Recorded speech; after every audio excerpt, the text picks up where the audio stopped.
each of the law enforcement officers who responded to the riot. The law called for that plaque's posting within a year. Nearly 4 years later, it's still not up. A lawsuit was filed last summer by 2 police officers aiming to force the architect of the Capitol to install the plaque. The Trump administration is now seeking its dismissal, saying the 2 officers don't have standing to sue.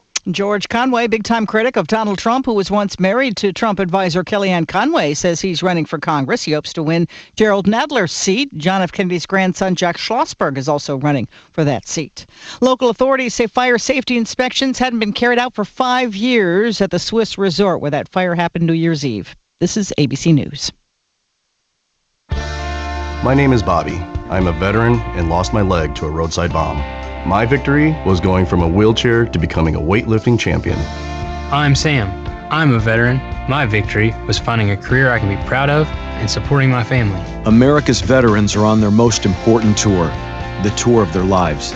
I'm a veteran. My victory was going from homeless to home. At DAV, we're on a mission to help veterans get the benefits they've earned. I'm a veteran, and my victory was finishing my education. DAV offers veterans of all generations a lifetime of support for victories great and small. My victory was proving that disability is not a limitation. My victory was getting my service dog a new best friend. We help more than 1 million veterans every year as they face and conquer their challenges. My victory is being able to be there for my family. When America's veterans win, we all win. Help us support more victories for veterans. Go to DAV.org. KHOW News Time, 10:03. Investigators hope to be able to get into a Denver apartment complex under construction today to try and figure out what caused the massive fire that continues to smolder. Neighbor Myra Gonzalez says the aftermath is shocking. I can't believe that something is still standing because it was a lot of flames. I can't believe something survived. The fire near Leetsdale Drive in South Forest Street started Friday night and is still burning beneath piles of debris. The 100-day County Line Road closure begins today. Crews are widening and rebuilding County Line from Broadway East to University. The work includes filling the dip at an area known as Lee Gulch. Construction should wrap up by mid-April. And Colorado gas prices still lower than the national average. AAA lists Colorado's average price at $2.39 a gallon compared with the national average of $2.82. The state's gas prices are 17 cents a gallon lower than a month ago and 55 cents lower than a year ago. I'm Brenda Stewart. Now, Impact Traffic. All right, still doing pretty well. We've got a little slowing on 270 if you're a westbounder heading up through Vasquez. Seems to be a little bunched up in there. Kind of unusual, but it looks like it might be construction related. East side of I-70 out near E-470. Watch for some lane restrictions there, but no big delays. Light volume out here for the most part. 225 south coming in from Parker, sluggish, as well as south into downtown. Foothills Drive's not bad. It's just real windy, so grab that wheel tightly. With traffic, I'm Jonathan Steele. This report is sponsored by Arroyo Grande with Raymond Arroyo. I'm Raymond Arroyo. I'd like to invite you to my new podcast, Arroyo Grande. Discover life lessons, practical advice, and inspiring examples to live by as I sit with celebrities and thought leaders you'll absolutely love. Listen to Arroyo Grande wherever you get your podcasts. The music we listen to all year long. The anthems that were our soundtrack for 2025. And the stars who made the songs we love. We'll all be celebrated. Let's get it started. March 26th, live from Los Angeles. Coming back to Fox. Be here as our 2026 iHeartRadio Music Award nominees are announced. Thursday at 7 a.m. I'm consumer advocate Tom Martino, and I've seen the wrong way to sell precious metals. Tangled necklaces, mismatched earrings, broken watches, coins. The wrong way is not knowing who you can trust. That's why I recommend David Ellis Jewelry on 3rd and Clayton. He'll weigh it and pay it. He'll even buy your fine jewelry and diamonds. I've known him 40 years. It's time you get to know him. 2640 East 3rd Avenue. That's 3rd and Clayton. 303-322-8779. 322-8779. Look, your body's unique, so why Why settle for a one-size-fits-all wellness plan? That's where Viome comes in. Viome uses advanced science to analyze your gut biome with a simple at-home test, so you know exactly what foods and supplements are right for you, all based on real data from your own body. And you know what? That's science you can trust. Go to Viome.com now and use promo code THRIVE to save $50 on your full body intelligence test. That's Viome.com, promo code THRIVE to save $50. Zero risk, guaranteed growth at mymoneymyway.com. Venezuela. They have kidnapped The illegitimate dictator. We are not occupying a country. Nicolas Maduro. What happens next? Had his chance. Happens here. He effed around, and he found out.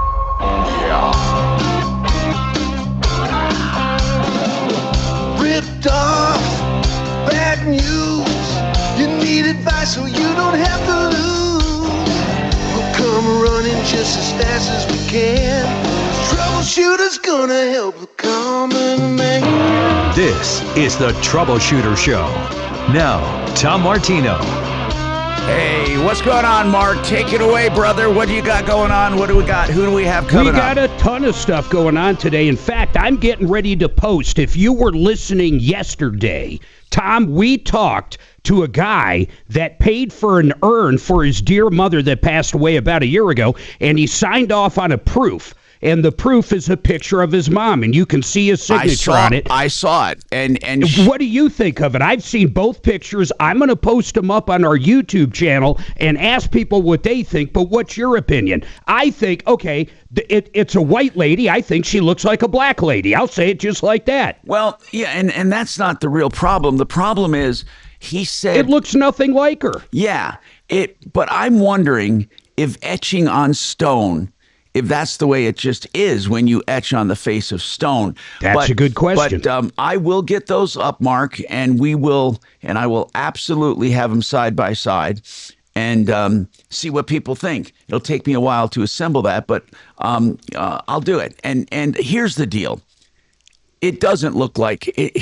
Well, it looks like her, but it's muddied. It's a dirty rendition of her. Her face is really the shadows did not come off right. You'd be dissatisfied then, you're saying. I would definitely be dissatisfied, yes. And what's really crazy about it is how about if it was a black woman and it was now a white woman? Well, I don't see that part of it. I don't think she looks black. I think I'll have it up here on links in a minute for people to look at, then you can put them side by side. Okay. Yeah, because it's kind of weird. It's just it doesn't look like the proof. It's darker than the proof, but it's not like her skin tone is dark. It's like the shadows are too dark. Wherever there was shadowing, just very light shadowing. Yeah, I should have thought about that and got it side by side, but I do have it in my email, so I'll be able to do that. Basically, though, what are his options? Mark, did they say they would, Mark, the caller now, did they say that they would replace it and try it again? Well, we spoke earlier in the day yesterday, Tom, Yeah. and I did get a surprise call from a manager very late in the day. Yeah. And surprisingly, they seem to have had a change of heart and are signaling a willingness to work with me. Yeah. Maybe it's coincidence. Maybe there's a feedback loop. Yeah, there's no.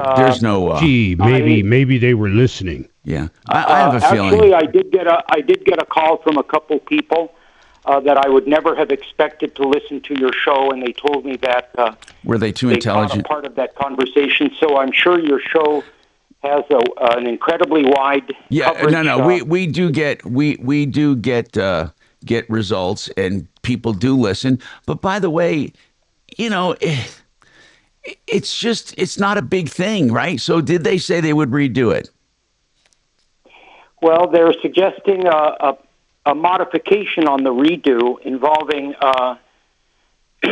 not an engraving of the photo, but an engraving of the artwork that appeared to be okay. But they're suggesting another way of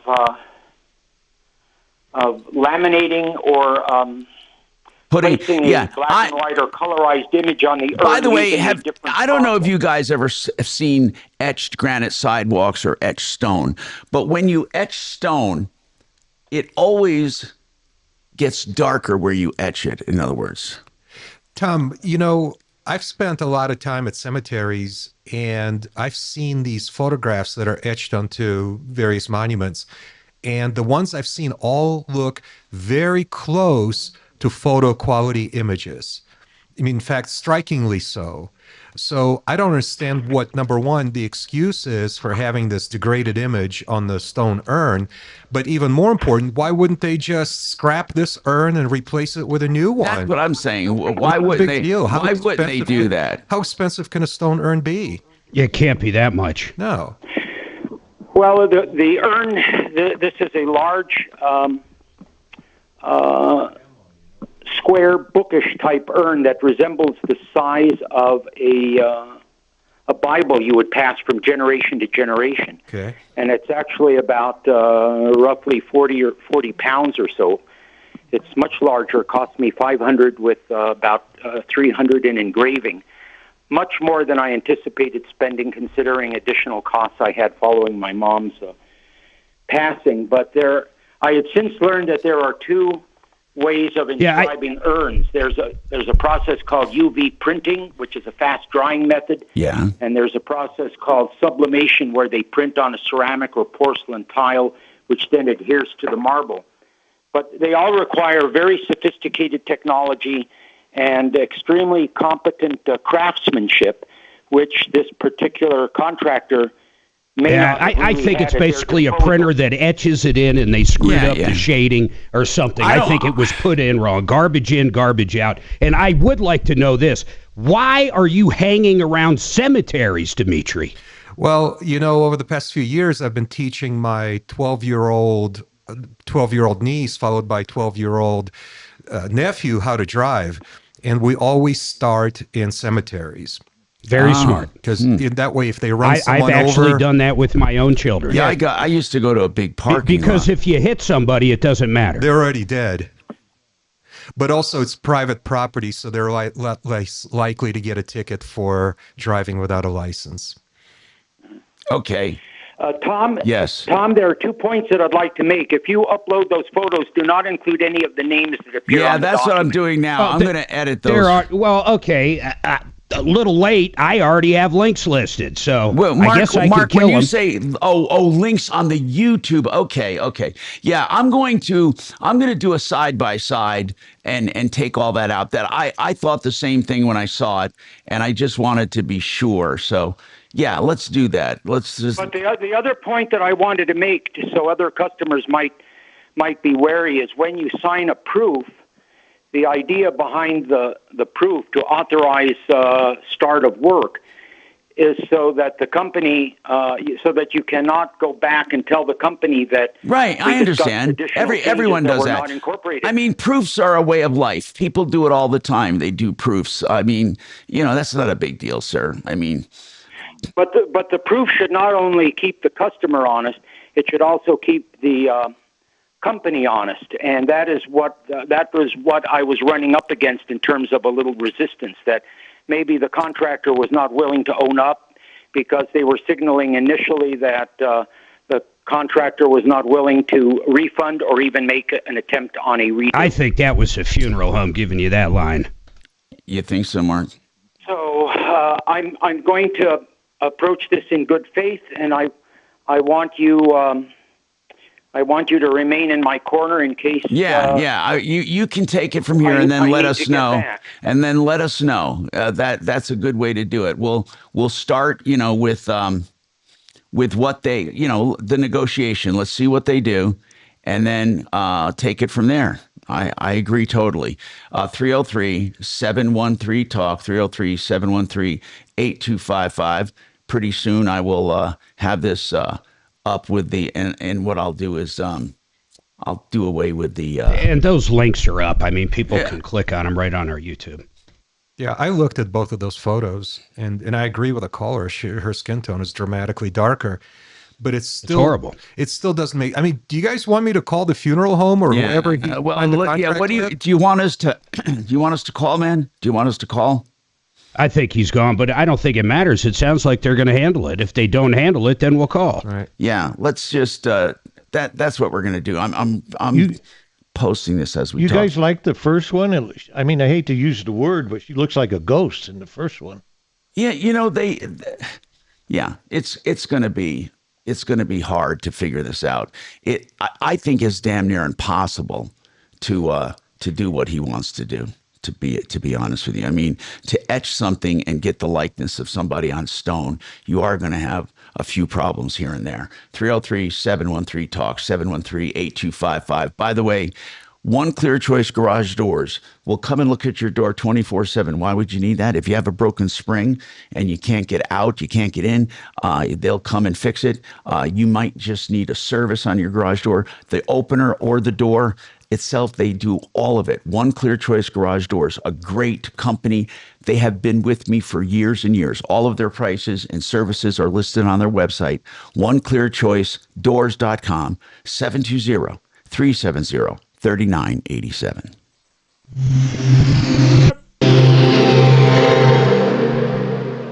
My name is Whitney Allen. I am a widow. My husband Ryan died. We never thought in a million years we'd have to use life insurance. The unexpected happened. With Ethos, it is so fast and easy. It's 100% online. You can get a quote in seconds, apply in minutes, and get same-day coverage. No medical exams, and you can get up to $3 million worth of coverage through Ethos. Get your free quote at ethos.com/term. That's ethos.com/term. Time spent on application may vary. Online health questions required.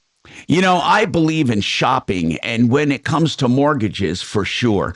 That's why I use U.S. Mortgages, and I endorse them. They shop for you to find great deals on the mortgage market. You never do bad by shopping, and then just pick the best deal for you. That's the way to do it, okay? And U.S. Mortgages says they have something now they want to present to you, like a 5-year fixed at 4.99%. 5-year fixed, 4.99%. That's 6.04 APR, as they say. And here's the deal. You can refi out of that anytime. In fact, when you get any loan with U.S. Mortgages, they will refi you when rates go down by as little as 0.5%. So when rates go down, they refinance you free of charge, and there's no limit to the number of times you can use it. They call it the lowest rate for life program. 303 low rate. 303 low rate. Sheridan Auto Tech.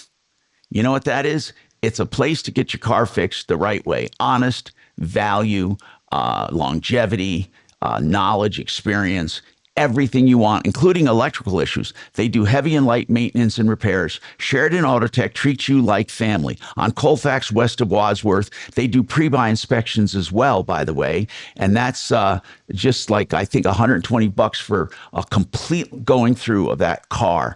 And that is something to do if you're looking at a used car. So whether it's maintenance, repairs, even if your car's under warranty, they can handle it. And that's SheridanAutotech.com. Uncle Kevin and his team, 303-455-7242. Yo. Okay, thanks. Oh, yeah.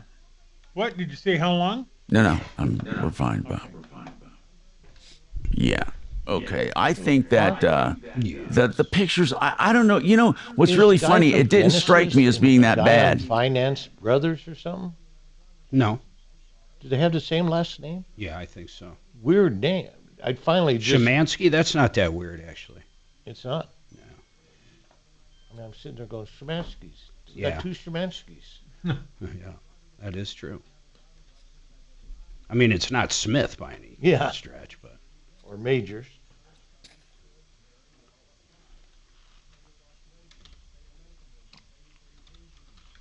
You have any relatives in Burlington? Maybe. No. Colorado or no. Pennsylvania? No, there's a Burlington everywhere. Yeah. I'm trying to think where I was deployed. Burlington. You don't know where you were deployed? There's a Burlington everywhere, Tom. Yeah, I know. It's amazing how many there are. And there's only 2 Las Vegases that I know of, right? No, it's below Maine. That's probably right. Connecticut, New Hampshire, Keep going. We're going to get it. Vermont. Vermont. He was a captain on the sheriff's department. Hello. Captain Magers. Oh. What's his name? Yeah, don't let that'll go to Mark's head. Start calling him captain. You know, I've never heard of the name Mager, M-A-G-E-R, spelled like he does. It's German. It's Mager. You know, didn't we have a girl in the building also? I thought we had somebody. There's a dude in Parker. I don't know if he's still there, but his name is exactly mine, spelled the exact same way, front end. And does he use the same spelling or not? He's exact same spelling of Marc and Mager. And he's extremely handsome like I am. And does he use the name? Extremely smart. Does he spell it like His you? diction is perfect. Does he use the ladies like love him. He's got a signature smell. He's got a great odor. He can smoke ribs. Oh, wait, it's me. Tom, if you didn't figure it out, Dollar and I are here. No, really? Really? We're going to have a arm wrestle soon. Who do you think would win, you two? Well, I don't know. It'd be a pay-per-view event that failed quickly.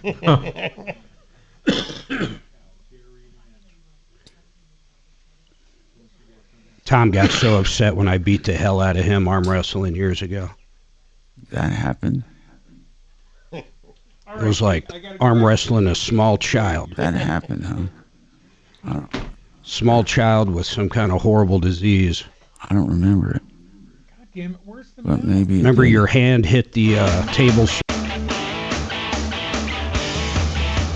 Hi, Tom Martino, your troubleshooter. 303-713-TALK, 713-8255. Trying to get this side by side, but people can click on that. Let's go to Rod, an issue with the septic system. And I want to remind people, by the way, those tuning in, welcome. This is a show about everyday life, the things that tick you off, the things that make you tick. You call and you get help. You can call 24/7, 303-MARTINO, and we'll get you on. We'll call you back, 303-627-8466, or you can call right now, 303-713-TALK, 713-8255. A woman called yesterday toward the end of the show and said, I have a 4-bedroom, 3-bath condo, and I want to give it away.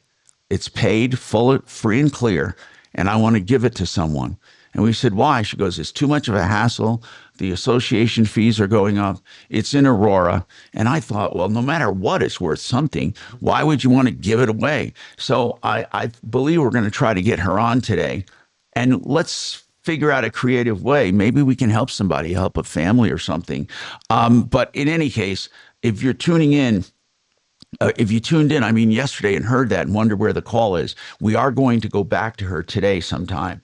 Rod. Yeah, we're getting her on at 11:30. Oh, 11:30. Good. Let's get her on with Frank Duran. Yeah, I'd love to do that as well. That's a great idea. Now, Rod, what's happening in your life, Rod? How can we help you? Morning, Tom. Hey, man. I reached out to you guys 1st of December and talked to you a little bit about my septic issues as far as buying a house in 22 and not realizing how much issues there was. What was that main? Yeah, you did have a problem. What was that main issue? Well, the leach field is the issue, but what they did is they tried to come in and put in what they call a piranha system, which is kind of an aerated system that pumps air into it to go ahead and solve that issue prior to the sale of the house. The septic company that was coming out and pumping it, they actually had this old homeowner on a yearly so schedule. You're saying they never disclosed it. And and you say they knew they had a problem, and you can prove that. Yes. So according to the last septic system, every time they'd come out, they would say, "Hey, need to replace your soil treatment area," and that would be on their receipts. Now, I don't have all their receipts and how far back they actually knew that, but I think the new septic pump place or the new septic guy that they got out of Divide came down and said, hey, install this aeration piranha system, and then I guarantee you will be able to get a user's permit from the health department out of Elbert County to sell this house. Anyway, so where does this stand right now? Where does this stand right now? What are we talking about today? Well, Tom, he came in and went ahead and put that system in, and then he had the old septic people that pumped it every year that said they needed something new come in, it looks like 6 days after or something like that, to go ahead and pump it out. And they said there was still a problem on their receipt paper.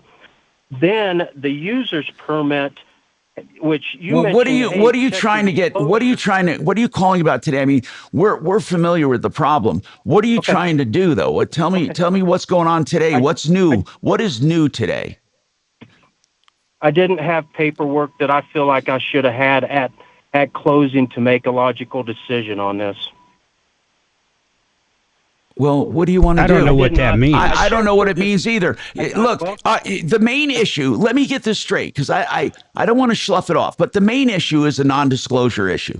Isn't that right? A non-disclosure issue. Right? That I did not have. Right. I understand. So in a non-disclosure, if they knew about something and kept it from you, you have, what do you want? Now tell me, you had a non-disclosure issue. Let's say you're correct. There was a problem and they never disclosed it. What do you want for damages? What are your damages? Let's get right to that. Well, to replace my septic system. Well, no, they don't have to do that. That's what I'm getting at. Rod, here's what you have to understand. Let's just say they did disclose it before you bought it, all right? And you said, well, I want it replaced. They could have said no. So what I'm getting at is, why do you feel like they must do something? They don't have to, is what I'm saying. Do you understand? They don't have to. The decision to make. Look, I don't feel like we had the decision. You didn't. You didn't. We could have said, no, if you're not going to replace it, we don't want to buy the house at this point because it is required. That's what I'm saying. So do you want to undo that? That's why I'm asking what you want. Do you want to undo the deal? What do you want? You have to. You don't get to get them to put a septic system in. The fact is, you never were promised a new septic system. You do have a problem, right? And I believe you might have some damages, but I don't think you can compel them to put. I don't think you can. I don't think you can compel them to put in a new septic. We can get Brad O'Brien on, our real estate attorney, but look, non-disclosures happen all the time. It's a matter of negotiation. The question is, what would have happened had it been disclosed before you bought it? You tell me, Rod. If you heard it had a problem and had to be pumped out every year, what would you have done at that point? What would you have done? I would have hired the company to come in and tell me how much it would have cost. Okay, so let's say how much is the septic system going to cost, Rod? How much is it going to cost? I don't know. I'm in the process. I had the engineer come out last week. He's going to send me a report. Right. How do you know they know about it, by the way? Because the guy had him on a yearly schedule, the guy he had come out to pump it. The guy was out there all the time and said they know they have a problem. You know, he was doing their pumping. So, Rod, here's the bottom line. If they knew they had a problem, did they lie to you or say they didn't know? On the disclosure sheet, what did it say? What did it actually say? Well, I just received the disclosure sheet because it wasn't at closing. Okay, so it says. What did it say? It says it's in. The tank is in good condition, such that the tank functions are not compromised. It says yes. All right. I mean, there's a slew of them. All right. All right. Good. So I guess. Hold on a second. Wait a second, please. Most homes, in fact, I think every home in Colorado has to be inspected before it closes with the septic system. I mean, we can get Frank Duran on and ask him, but I'm almost sure it's a state regulation. So how did that happen? Mark, if it I don't know inspected? I don't know if it's a state regulation, but I know most lenders will require it. I'm pretty sure it's a state regulation. Okay. It's a TOT they refer to it as. A what? A TOT. Well, what the hell's happening? Who cares? Title inspection. My question is, who cares what you call it? Call it, Nancy. I don't care what we call it. It has to be inspected. So if it has to be inspected, he didn't have it inspected. And here's the bottom line. Forget about inspections. I think he's assuming it wasn't inspected. Let's just say. No, it was inspected. There you go, Tom. It was inspected. That's what I'm saying. I don't know why we're arguing about this. Listen, please. At the time of closing, it had been inspected, Rod. Is that what you're saying? Yes. How long before closing? I get it. How long before closing had it been inspected? They received. Was it for this transaction? Okay, 6, 7, 8. So 2 months. Okay, so they had it inspected. Did you get a copy of that report? No. Okay. And what does that report show? I just want to take this logically. What does that report show? Okay. It showed that they installed the Piranha system. They required Honeybee to come out to go ahead and pump it 9 days later because it was a different what company. does it say is functioning properly? Said problems found. They said problems found, and Honeybee said yes, there's still problems found. Okay. I did not get that paperwork. Okay, I got it. Closing saying, yes, so let's boil this down to what it is. Let's boil it down to what it is. Whether it was required or not, it doesn't matter. It's a non-disclosure issue. That's what it is, a non-disclosure issue. So the question is, when you buy something and somebody withheld a material fact, what are your damages? I want to get Brad O'Brien on. That's really the issue, Rod. Do they owe you a septic system? I don't know if they do. I doubt it. I think they owe you something because you bought it and they withheld this information from you. Did they purposely lie to you or just withhold information? I feel they withheld 3 different papers. I got it. That basically would have gave us information enough to say, I get it, Rod. Rod, they withheld information. Do you think they did it intentionally on purpose, like they really meant to hide this from you? Personally, I do. Okay. Let's talk to Brad O'Brien. There was a paper I did. Okay. Go on. There's a paper you did get? There was a paper I did get. Yeah. That was. I called another septic company. Rod, stop going down bunny trails. Just tell me, what did you get? I mean, you keep going down different stories. I got a paper. Yeah. I got a paper from Elbert County Health that shows everything, and in the paper it says, see attached inspection reports for full explanation and attached invoices and details, which I did not get. Okay. And did you notice that report that said, look at this, and you didn't have it? Did you know you didn't have it at the time? I did not notice that. Do you have your whole closing documents in a PDF format from the title company? Yes, I do believe. Send those to me. Email, but okay. Yeah, that would be good to look at. Let's just talk to. I go back to the same thing. It's a non-disclosure issue. It doesn't matter if it's plumbing or if it's some other system. If it is a non-disclosure issue. Right. You're saying if he wasn't, which he said he wasn't. I'd like to see that PDF of every document the title company gave him. Are you suspecting, Mark, it might have been tucked in there somewhere? I think what he just read that he admits that he got, right, Rod, actually says there is problems. Did they say? Yes. And you did get that at closing. As far as what I just read you guys. Yeah, that was given to you at closing. Yes, that was given to me at closing. And it states that there is problems. I would just say that's a good argument that it was disclosed. That's all. If they said there are problems with this system, then you were disclosed. It was disclosed to you. If that we'll ask Brad O'Brien. We'll ask the attorney, but that seems like a disclosure. Then what is on the top of that sheet? What is that sheet called? Like if I look at that sheet, and Mark will look at the documents, but what does it say? Does it say septic? What does it say on the top? No, it's Elbert County Public Health. Okay. All right. That's got it. what I got from them. The additional paperwork that they sent over that I did not get, which I think I purposely did not get, was when Honeybee said there's still issues. But Rod, what does that one say? Read that one again from the health department. Go ahead. You want just that? Yes, just the relevant part, of course. Okay. The one area says, or I can read you the whole paragraph. No, that's all right. We got to take a break anyhow, Tom. Right. I'm Tom Martino, 303-713-TALK, 713-8255. K&H Home Solutions. They also do painting as well, window siding, doors, and more. K&H has what you're looking for. khwindows.com. It's very confusing, but the bottom line is, I think KRFX it was HD2 disclosed. Denver. KHO, an iHeart radio station. Ryan Schuling. You know I want you happy.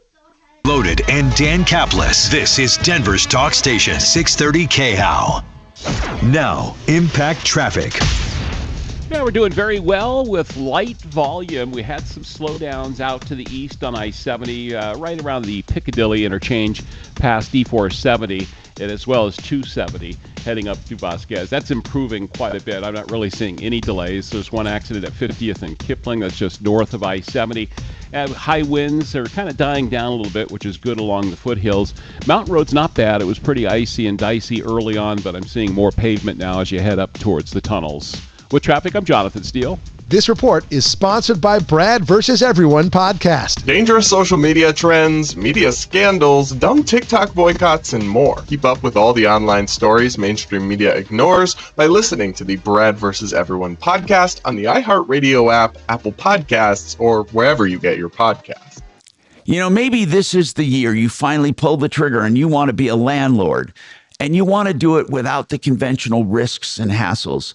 This is what Vestera Turnkey is all about. It's VESTERRA.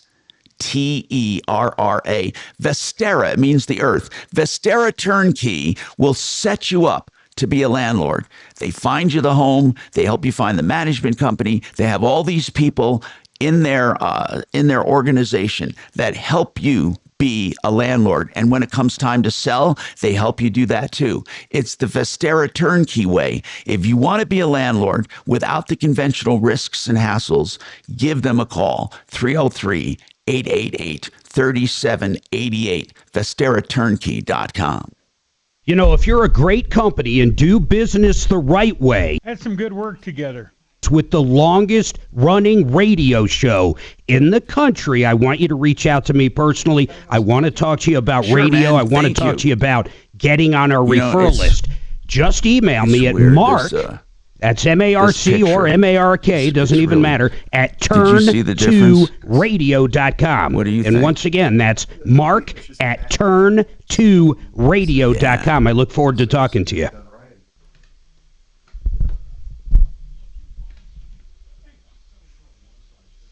Did we double hit? No, we're fine.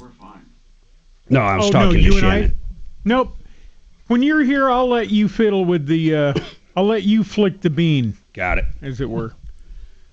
All right. Tap the dog. Guys on YouTube, I'm switching it over right now. I know it took a long time, but there it is. There are the two up on the screen. Okay. Did right y'all now, agree to meet? YouTubers. Make sure you didn't kill their audio. We were supposed to meet I didn't yesterday. kill the audio. We pushed the time to today, and then he wanted to meet at 1:30. I can't meet at 1:30. Kill Kelly. Told him I can't meet at 4:30. I told him I Oh my can God! meet at Look at those 2:30. two pictures. Didn't Is wanna one do of them 2:30. supposed to Wanted be to Harriet now. Tubman? What the hell's going on? I told you. It is what it is. Imagine if it was reverse. Imagine if your mother was black and you turned it and it came back white. You'd be like, that doesn't even look like my mother. I don't even think it's a racial thing, Mark. It's just a shading It's got thing. nothing to do with racial. I'm saying that's how different it looks. Oh. So you're saying you're trying to bury Oprah and suddenly Sydney Sweeney shows up on the urn? Exactly. Uh-huh. Nice jeans. But, I mean, it doesn't. It's crazy looking. I think it's a sheer fact that it's on stone. I don't know. No, listen to what Dimitri says. He goes through the cemeteries looking for dates all the time and looks at those pictures, says they look great. It's not on Stone. Who would have ever thought we have a necrophiliac as a deputy? It's not on Stone. Ain't it on an urn? Hey, Mark. Yes. Can you do all radio stations in the Springs? Yes. Okay. There's not many, man. There's basically KRDO and iHeart. Okay. There might be one other one. Brad O'Brien, good. Now, Case 13 says Rick Lewis has the longest running show. No, well, he doesn't, so there. There you go, Case. I mean, he just doesn't. He came in after I was here, and my show has been uninterrupted the whole time. He's had so many different shows. He never had the same show. Never. The same show, currently on the air with the same host, continuously. I'm sorry, but Rick is not the one. Lewis and the floor wax? I mean, I don't know where the fuck she's getting her facts from, but since I watched him arrive. It says he started 1990. What's that? It says, I just Googled it, Rick Lewis started July 1990 alongside Michael Floorwax. That's right, Lewis and Floorwax. And I had been there 10 years already. So there you go, 13. And who names herself 13? It's 31. No, it's not. Look at it. You're letting it fool you like a lot of people do. Look at it. THIRTEENE. No, it isn't. It's ONE. Yeah, I know, but it's still 13. 31. 13. 13. It's a stupid name anyway. It is stupid. I agree. We can both agree on that. Tom, if I were you, I'd block him forever. Fuck him. Okay. So anyway, YouTubers, I can take that down now. I just wanted to make sure you had enough of it. If it was halfway between, it'd be okay. I agree with that. If it was halfway between, it would be fine. Because honestly, she's too white in one. Yep. I doubt she was that pale, and she's too black or shaded in the other. Anyway, that was it, guys. That's it. Son of a, we're coming back. God dang it. Hey, Jamie, we're going to get to you as soon as possible. Hi, Tom Martino here. Welcome to the show. All right, so basically, we have a non-disclosure issue here, I think. Okay? Bottom line, I don't want to get into the weeds here. I just wanted to say what happened. Brad, this guy, Brad O'Brien Legal Services, real estate law and other things, anything to do with real estate. So Rod closed on a house, and he comes to find out he has a defective septic system. He said he was never told about it when he did not have proper disclosure. It all comes down to that. Did he have proper disclosure or not? The only thing that was submitted in the closing docs, he said, was an inspection done by Elbert County and Elbert County Health Department.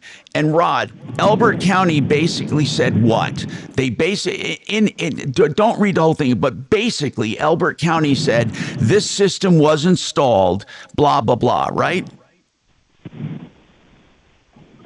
Just says the septic remedy indicated leach field serving the home had no surface issues at time of inspection. Tank was pumped May 13th of 22 by Honeybee. No deficiencies noted. The attached inspection report for full explanation and attached invoices and details. All right, so basically Elbert County was saying at the time of inspection there were no problems. Rod called a guy out there. Rod, were you having a sewer backup or what? What was the problem that caused? Why did you call someone? I ended up calling Honeybee because this is the first septic I ever owned, yes. And the neighbors were talking about 3 years. I called them within about 2 years, and they had told me we had been pumping that. Rod, you're getting ahead of me again. You called them for a normal pumping because you thought a septic system has to be checked now and then. When you called him, Rod, the guy said to you, we've been out here a lot, right? What did he say specifically about that system? Did he say that he told the owner they need a new one? Yes. Okay. So now we have a guy you called to pump out the system, and the guy tells you, "Oh, I know this system. I told the owner that he needed a new system." Yet Elbert County's report said at the time of inspection there's no problem. So tell me why you feel the seller should have told you there's a problem. If Elbert County itself says there's no problem, why should the seller tell you, "Hey Rod, don't listen to Elbert County. There's a guy that told me I might need to replace it." Tell me, is that what you expected? No, I expected a septic remedy that put the piranha system in, saying this was the solve to the problem this other guy was saying about, and this not being okay. And the other guy still saying, I marked that yes, there's still a problem. Right. This piranha system's not going to work for All right, you. is the system working now or not? Let's get right there. Is it working? No, I got to replace it. I got the engineer out last week for. All right. How much is it going to cost to replace the system? I haven't even got estimates yet. I'll start Brad, in what do you next think, week. Brad? Basically, he believes they should pay for the septic system. It was non-disclosure because they didn't go, even though Elbert County inspected it. Brad believes they should have gone one step further and said, listen, this one guy says we need a new system. What do you think, Brad? Well, home sellers are obliged to disclose defects that they actually know about. The fact that a component of a home is old is not necessarily a defect, and that doesn't necessarily need to be to disclosed. I'm not sure if this is defective or if it was just something that was old and at the end of its useful life cycle, this septic system. Yeah, the leach field was the end of its life cycle. It's 30 years old. So that doesn't have to be disclosed. Well, I would say the septic system, the guys that pumped it that said there's still problems on it, I would guess needs to be disclosed, which they held that paperwork back from me. Well, if it wasn't working at the time that they sold it to you, and they knew that, they should have disclosed it. Now, at the same time, the buyer is obliged to do some due diligence and do their own inspections and to discover things that are discoverable. So there's a competing duty of a buyer to But what about that inspection? Can't the seller say, look, the county inspected it, and if they said it's okay with me, right? I mean, did they have to dig deeper? Did the seller have to say, well, I don't know if I would go by that. I could have more problems than that. I mean, what? Go ahead. There are competing duties, and a seller cannot avoid disclosing a defect that they actually know about. Okay. So if they actually knew about a defect, and if there is actually a defect, what would his remedy be? Well, there are several potential remedies. One is to get the seller to pay for the repair or replacement of the defect. Okay. Does this sound like something he should pursue? I mean, the fact that the Elbert County inspected it and said at the time of inspection it's working, but a previous technician who worked on the property said he told the owner that he needed to replace it. Is that a pretty good case? Well, again, I'm not hearing that there's a defect here other than it was old. Okay, So, hold on. I got to take this. I got to take this break. We can hold it. Brad, we'll explore that issue. Was it just old, or was there an actual defect right after this? Thank you. Now, Impact Traffic. Yeah, we're doing very well with light volume. We had some slowdowns out to the east on I-70, right around the Piccadilly interchange past D470, and as well as 270 heading up through Vasquez. That's improving quite a bit. I'm not really seeing any delays. There's one accident at 50th and Kipling that's just north of I-70. High winds are kind of dying down a little bit, which is good along the foothills. Mountain Road's not bad. It was pretty icy and dicey early on, but I'm seeing more pavement now as you head up towards the tunnels. With traffic, I'm Jonathan Steele.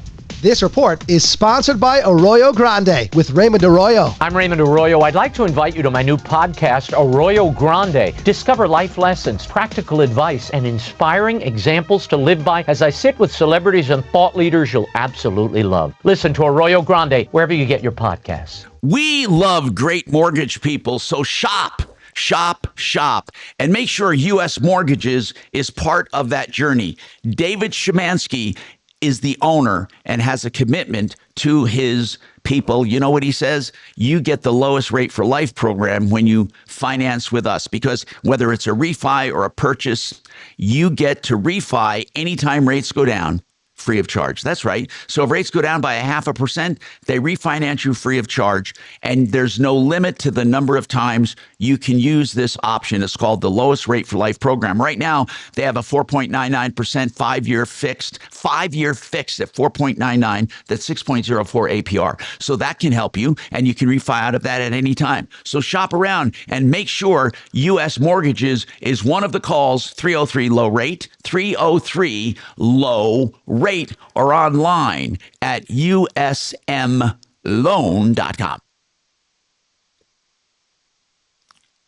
You're awfully good at that, Tom. Oh, thank you so much. But when Christmas did you get is so over. Good at that? In the 80s? Yeah, right. It wasn't before Rick Lewis came on board. Hey, Tom, what was it like working with Marconi? Rick Lewis has the longest running radio show. Inventor radio. Yeah. Oh, that guy. Well, you got to give him credit, though. That's been some dog years. I'm not dissing him. I mean, I'm just saying that working with the mud flap or whatever is, I know, must have been like dog years. You know what I mean? You know, Florax was a very talented gentleman. Oh, where is he? He's like Jonathan Winters kind of, just go. He had some issues, health issues. Is he dead? No. Oh. No. I still run into him over at the King Supers up on Colorado and Yale. Oh, cool. He could be in the parking lot there. I don't know. When you first got here, Tom, did Rick kind of help you out and introduce you to everybody? Yeah. Yeah, Rick was always kind of the ambassador with Wet Behind the Ears sure. Martino. Yeah, sure. Did he introduce him to the powers that be and stuff? Yep. Do you remember Q105? Nice. Wasn't it Q105? What was it called? No, 103. Q103. That's what it was. Because Q103. that was KOA FM. Did you notice that guy didn't even send the document that he was reading to us? That really pisses me off, by the way. Hey, by the way, do you remember Stephen B. and the Hawk? Oh, intimately. Man, that was a sad story. Holy shit. Both of them. What was that story? Please share. Both stories. I mean, Don Hawkins died from liver failure, drank himself to death. But the Hawk. But Stephen B. Don Hawkins. It was the Hawk. But that's right. That's right. Stephen B. That's right. Stephen B. washed up on a beach in Catalina after a gay lover threw him off a boat. They killed him and threw him off. Yeah. Well. So they say. Do you think the fall killed him? Can I tell you something? What? I bet you we're the only radio station or cluster in the entire world that had 2 people brutally murdered by gay lovers. Okay. Stephen B. was one of them. You remember the other one?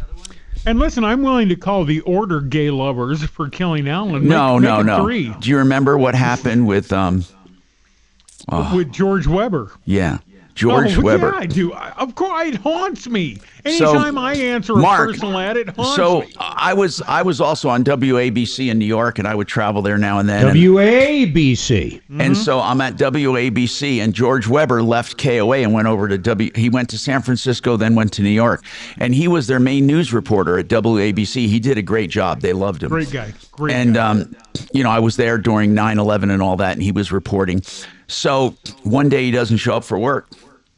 He had gone to Craigslist, and he found a lover who tied him up in his place, tied him up, and brutally tortured him. Did he live or die? Oh, no, he's dead. He died. Here we go. Coming back. Hi, I'm Tom Martino, your troubleshooter. 303-713-TALK, 713-8255. Brad O'Brien is a real estate attorney, and I have to ask this very quickly. If you're selling a house and a technician tells you you need to replace your septic system, there's no real defect, but let's just say it's old. Do I have to tell my buyer, hey, a guy told me I have to replace my system? Do I have to disclose that? That to me sounds like something that should be disclosed. Well, wait a second, though. Let me jump in there. We're talking about a guy that pumps septics, doesn't engineer them. I mean, that I know of. I mean, so if my neighbor tells me I need a new one, how about if my neighbor's uncle happens to tell me while I'm in the grocery store? Yeah, at what level does it become a fact is what we're asking, Brad. And Mark went a roundabout way of doing that, but he brings up a really good point.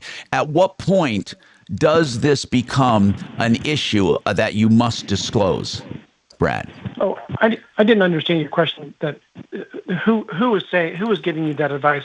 Let's say a technician who owns a septic cleaning.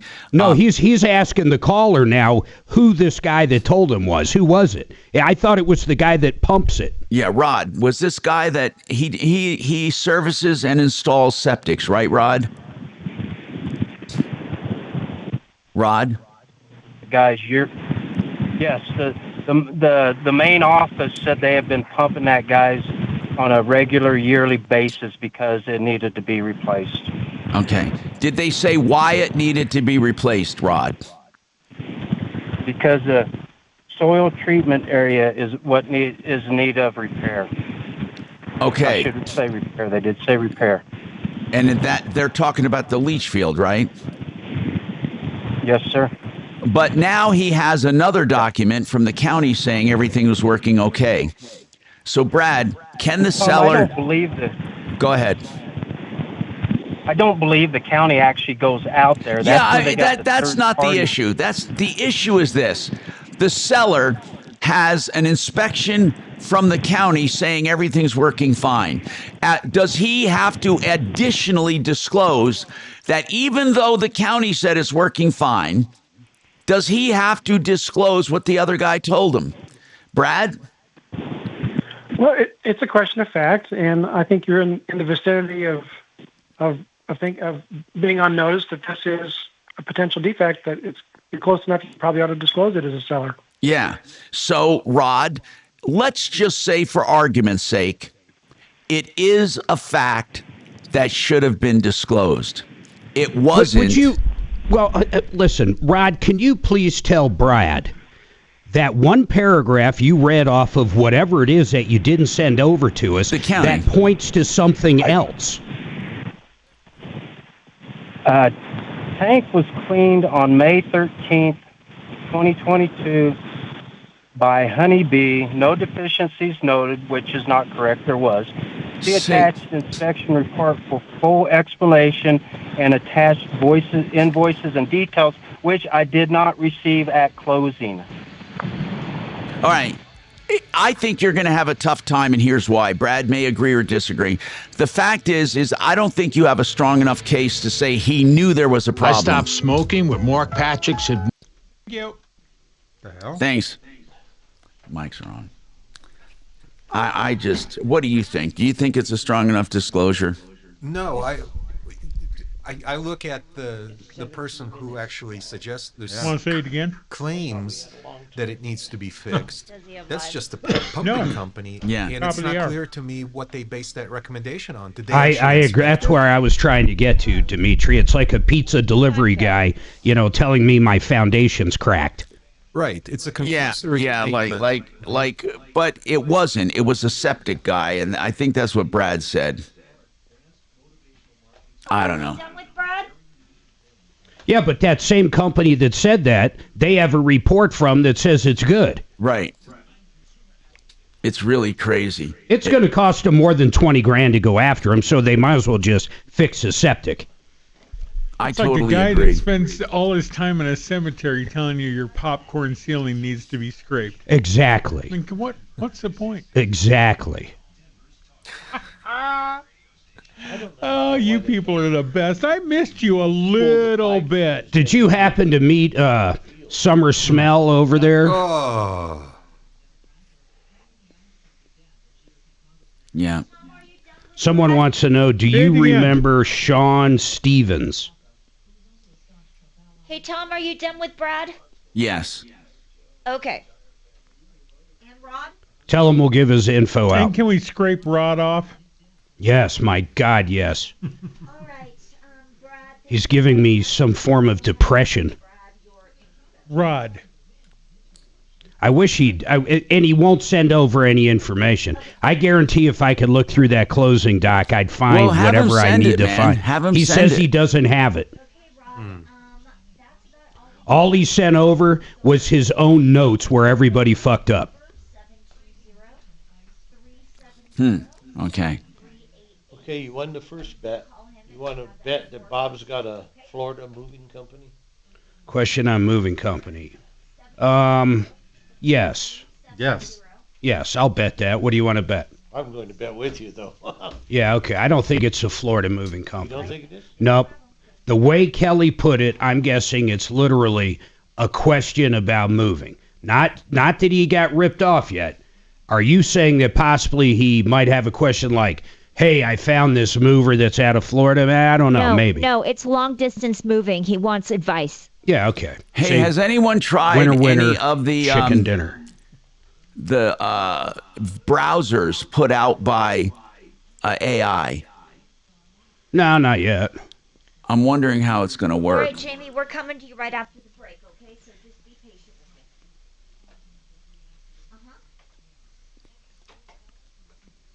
I think it might be cool. I was hoping we'd have Cuba by the weekend. That would be nice. They got some neat cars to go see. Oh, yeah. What, our old cars, right? Yeah. Oh, yeah. my gosh, yeah. Isn't it like going back to the 60s or something? 55, 54? What was the year that they toppled the... So when Castro came in? Yeah. And it's proof you can get parts. I mean, makes the parts. Yeah. I do really like them blowing up... was it Che Guevara's grave or whatever? Who the hell did they... Do you remember the one? Who's the one where they played the loud rock music? Metallica. It was Panama. Noriega Yeah, Noriega. That was Metallica. and Van Halen. They played Panama because he was in the Panamanian papal residency.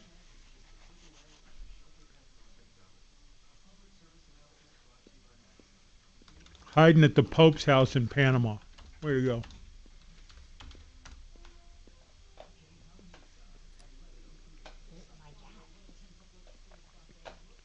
The 1960s embargo stopped new car imports. Okay. That's crazy. But wait, how do they pass emissions tests? Huh? Aren't they? Do they have California bullshit over there in Cuba? They got to be worried about climate change. Oh, hell yeah, they are. They're going to be worried about the U.S. changing their climate real soon. Hey, you there, Dimitri? I sure am. I got to thank you again. I've got the best eggnog because of you. What does that mean? I had real thin tasting eggnog, and he told me how to make it good. With heavy cream. That's right. A little nutmeg. Yep. And a little coffee. You know, I was looking at the Wikipedia for Rick Lewis, and sure enough, two things. One, he created putting lime slices in Corona beer. Really? And two, yes. Does and it two, really he say that? Yes, and he's the longest running radio host with the good. same show. Good. Oh. That's Maybe wonderful. it's like a music Oh, look show. at this. The third line. He actually invented pizza by the slice. Prior to him, you had to buy a whole pie. No shit. Wow. That's unbelievable. Did he invent going to your hostess house and looking and everything? Yeah, I swear to God, Bo cracks me up. Bo wandering around Tom's house Yeah, is I one of know. the funniest fucking He's a things fucking I have moron. ever heard.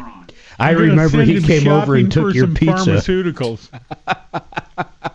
Can you hit the farmer's market in your bathroom cupboard? Farm. Pharmacy market. I don't think Bo was ever taught, what do I want to say? Sharia law, is that why you lost Manners. it? Oh. Manners. Courtesy. JR from the road says, I think Tom has tasted lead paint at least twice in his life. We used to just gnaw. He's absolutely right. I did. I used to suck on wheel weights. Oh, God. Oh, yeah. On That'd what? Be good. That's the best. Wheel weights. What the hell is that?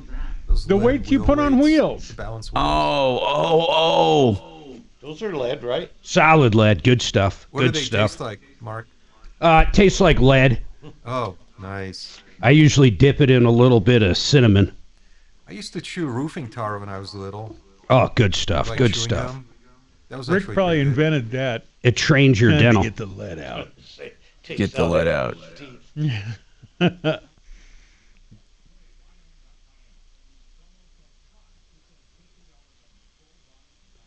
Does anybody like Funyuns? Ugh.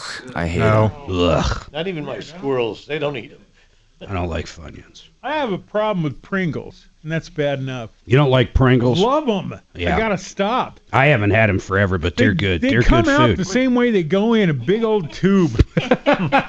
Pringles don't even taste like potato chips. I don't know what the hell they are. I know. They're like Well, mashed that's why they're so good. flakes. They taste like You're mashed off potato flake. flakes. Bad news. You need advice so you don't have to lose. We'll come running just as fast as we can. Troubleshooter's gonna help the common man. This is the Troubleshooter Show.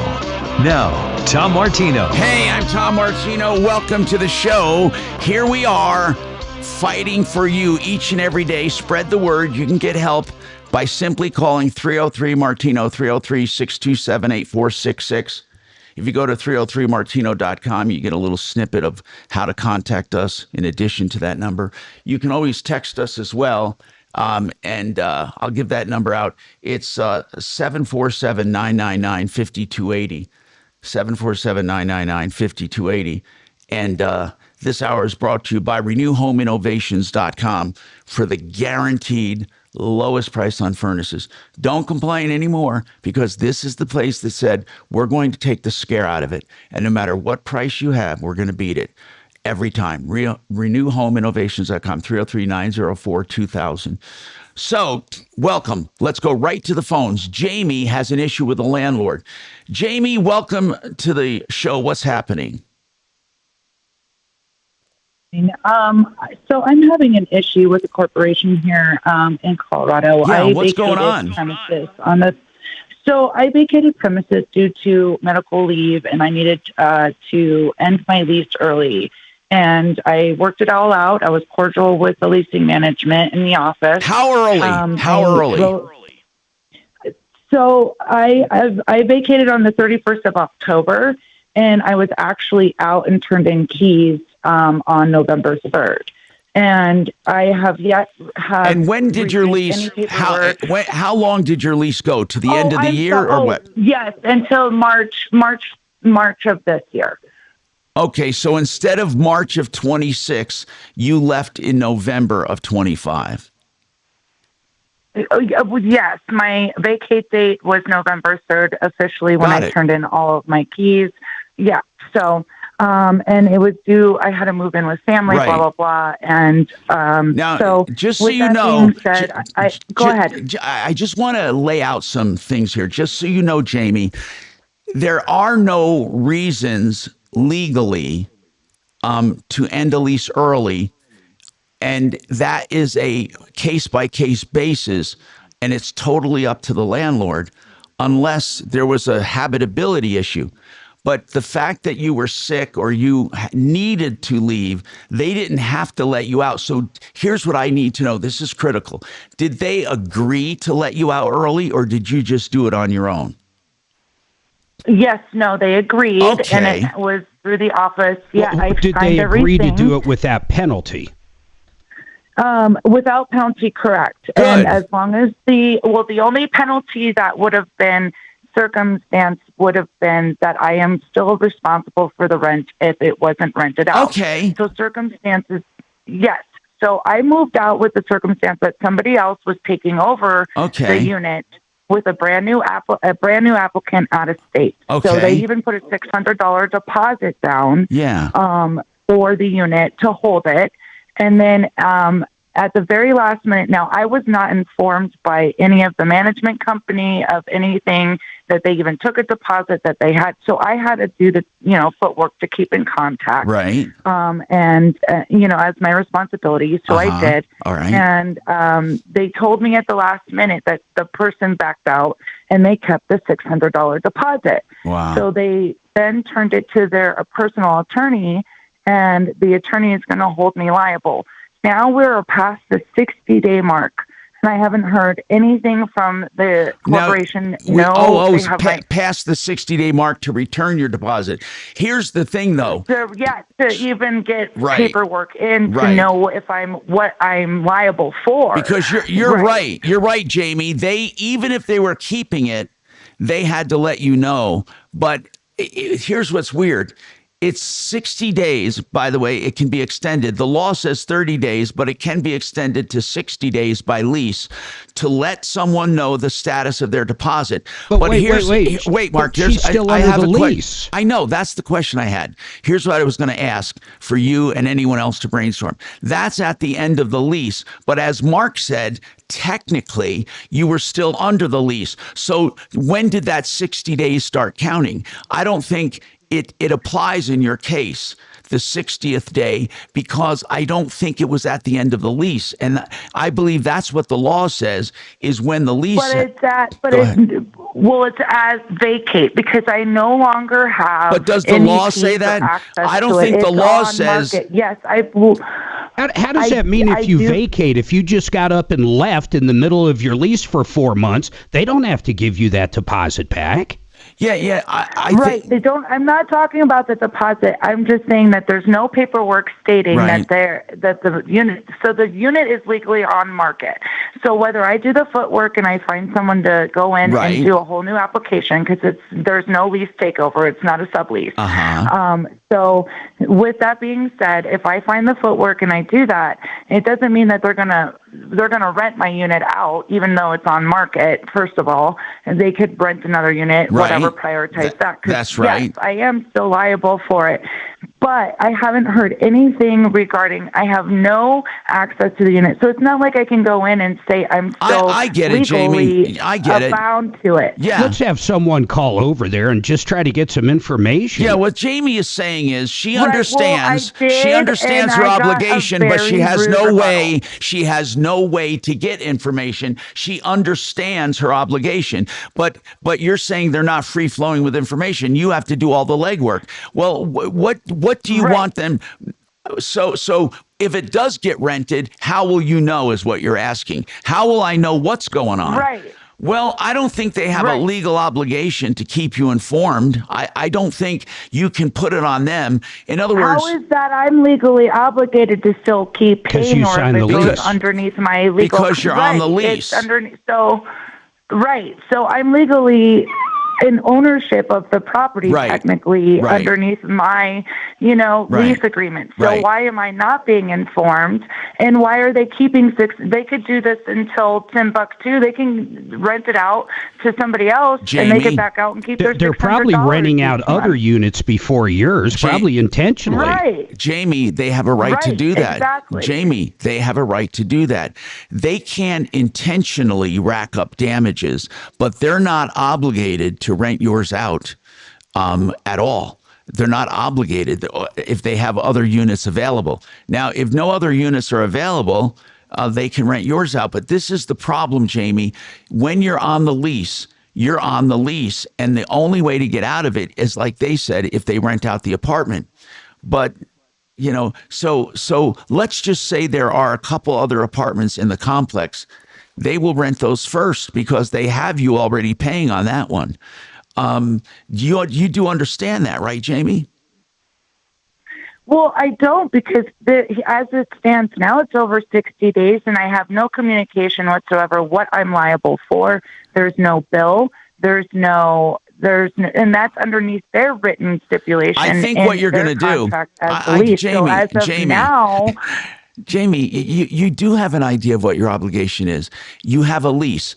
That lease is still in full force. You're not out of that lease yet until they rent it out. And so the bottom line is, until the end of that lease, you're obligated. And I think here's what's going to happen, and it's going to be sad.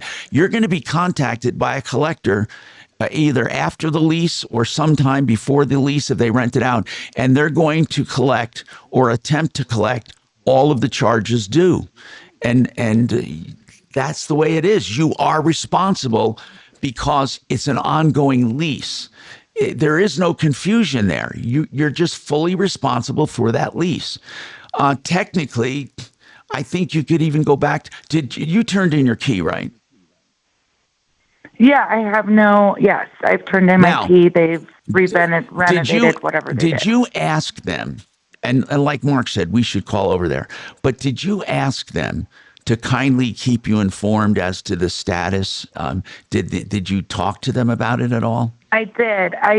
And so the people in the office are amazing. They're very great and communicative. What the corporate office, the people there, they hung up on me and told me to call their lawyer, which I have no idea who their lawyer is. And so it was just a very rude, because the way I communicated with the office and how I got in this circumstance to begin with is reason why is because I thought I had someone backing up renting the unit. Yeah. Otherwise I would have stayed. Right. So it was a false.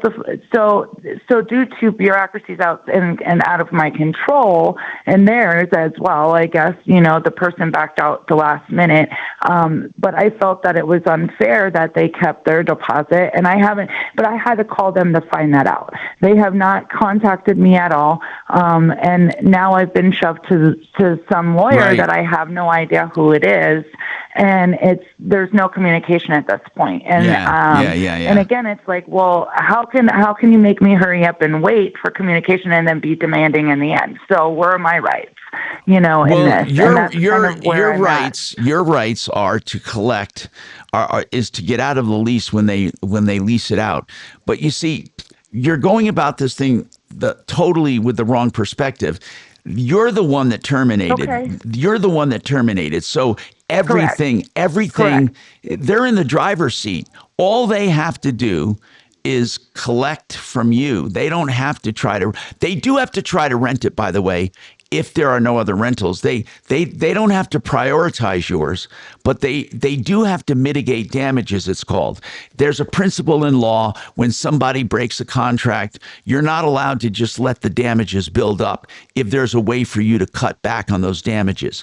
So they would have an obligation to rent it, but if there are other units available, all they would say is, oh, well, we had other units we had to rent first. So I'm not sure what you want us to do. Do you want us to call over there and see if we can work out a way for communication?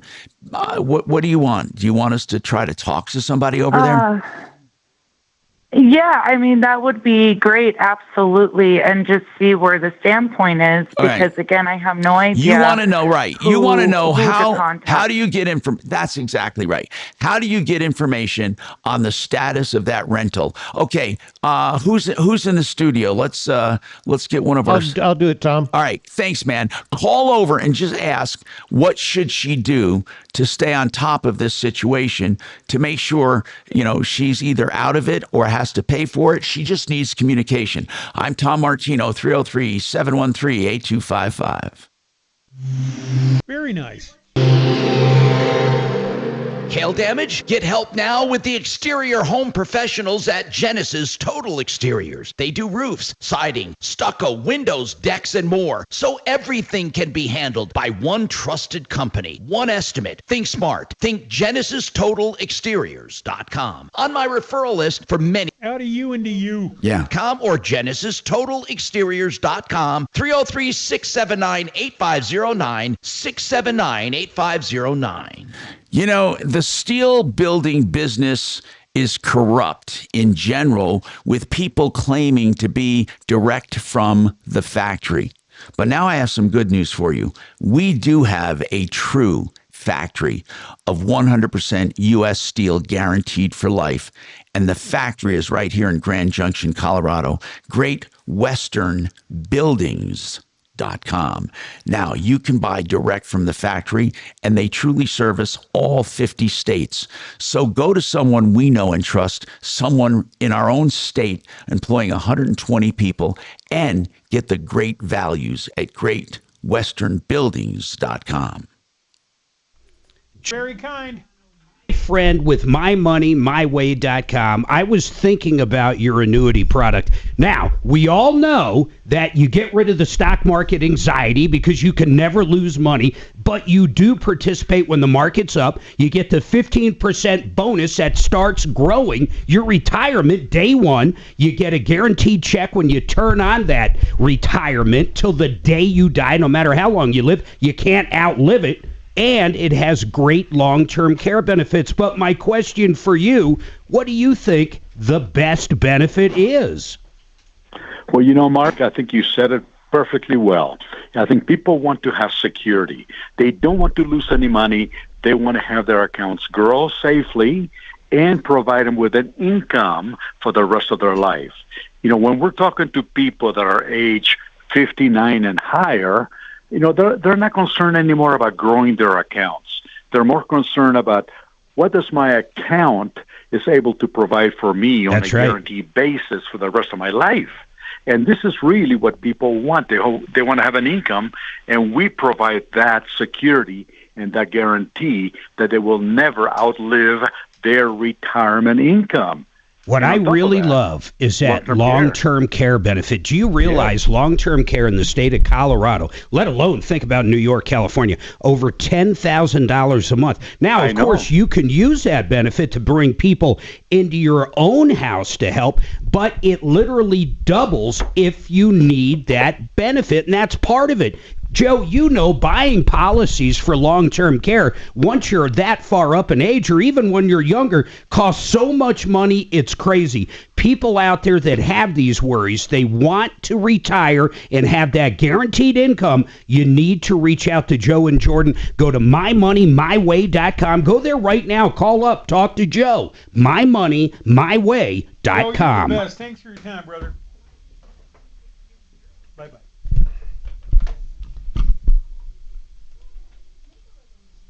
Get it right at 90? God, Kelly pees a lot. Exactly.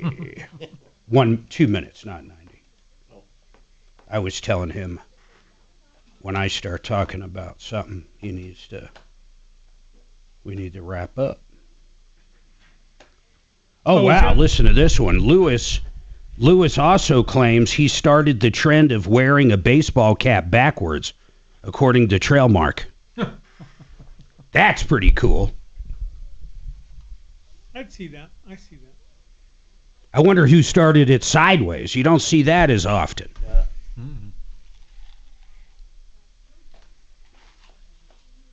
That was probably Vanilla Ice. Ice, baby. I do love me some ice. And I'm capitalizing. But it is on kind a of trend funny that's that currently rising. That they reverse iced. They reversed iced. Oh, our Venezuelan buddy.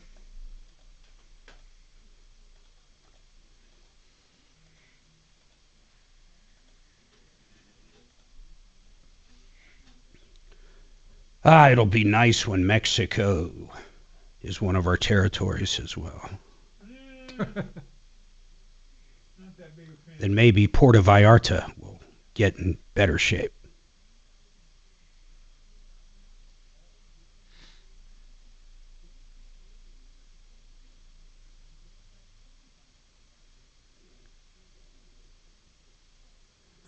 Ice, baby. The immigration crackdown escalates in Minnesota.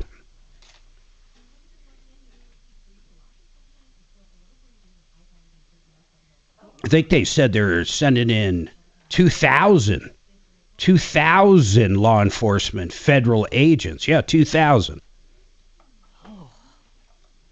What's that old saying, fuck around and find out? Yeah. There you go, Mr. Waltz. Jazz hands. Yeah, jazz hands. Here you go. Nope. Oh, wow. Wrong button. No music. You're up. Sorry, no music. You're up.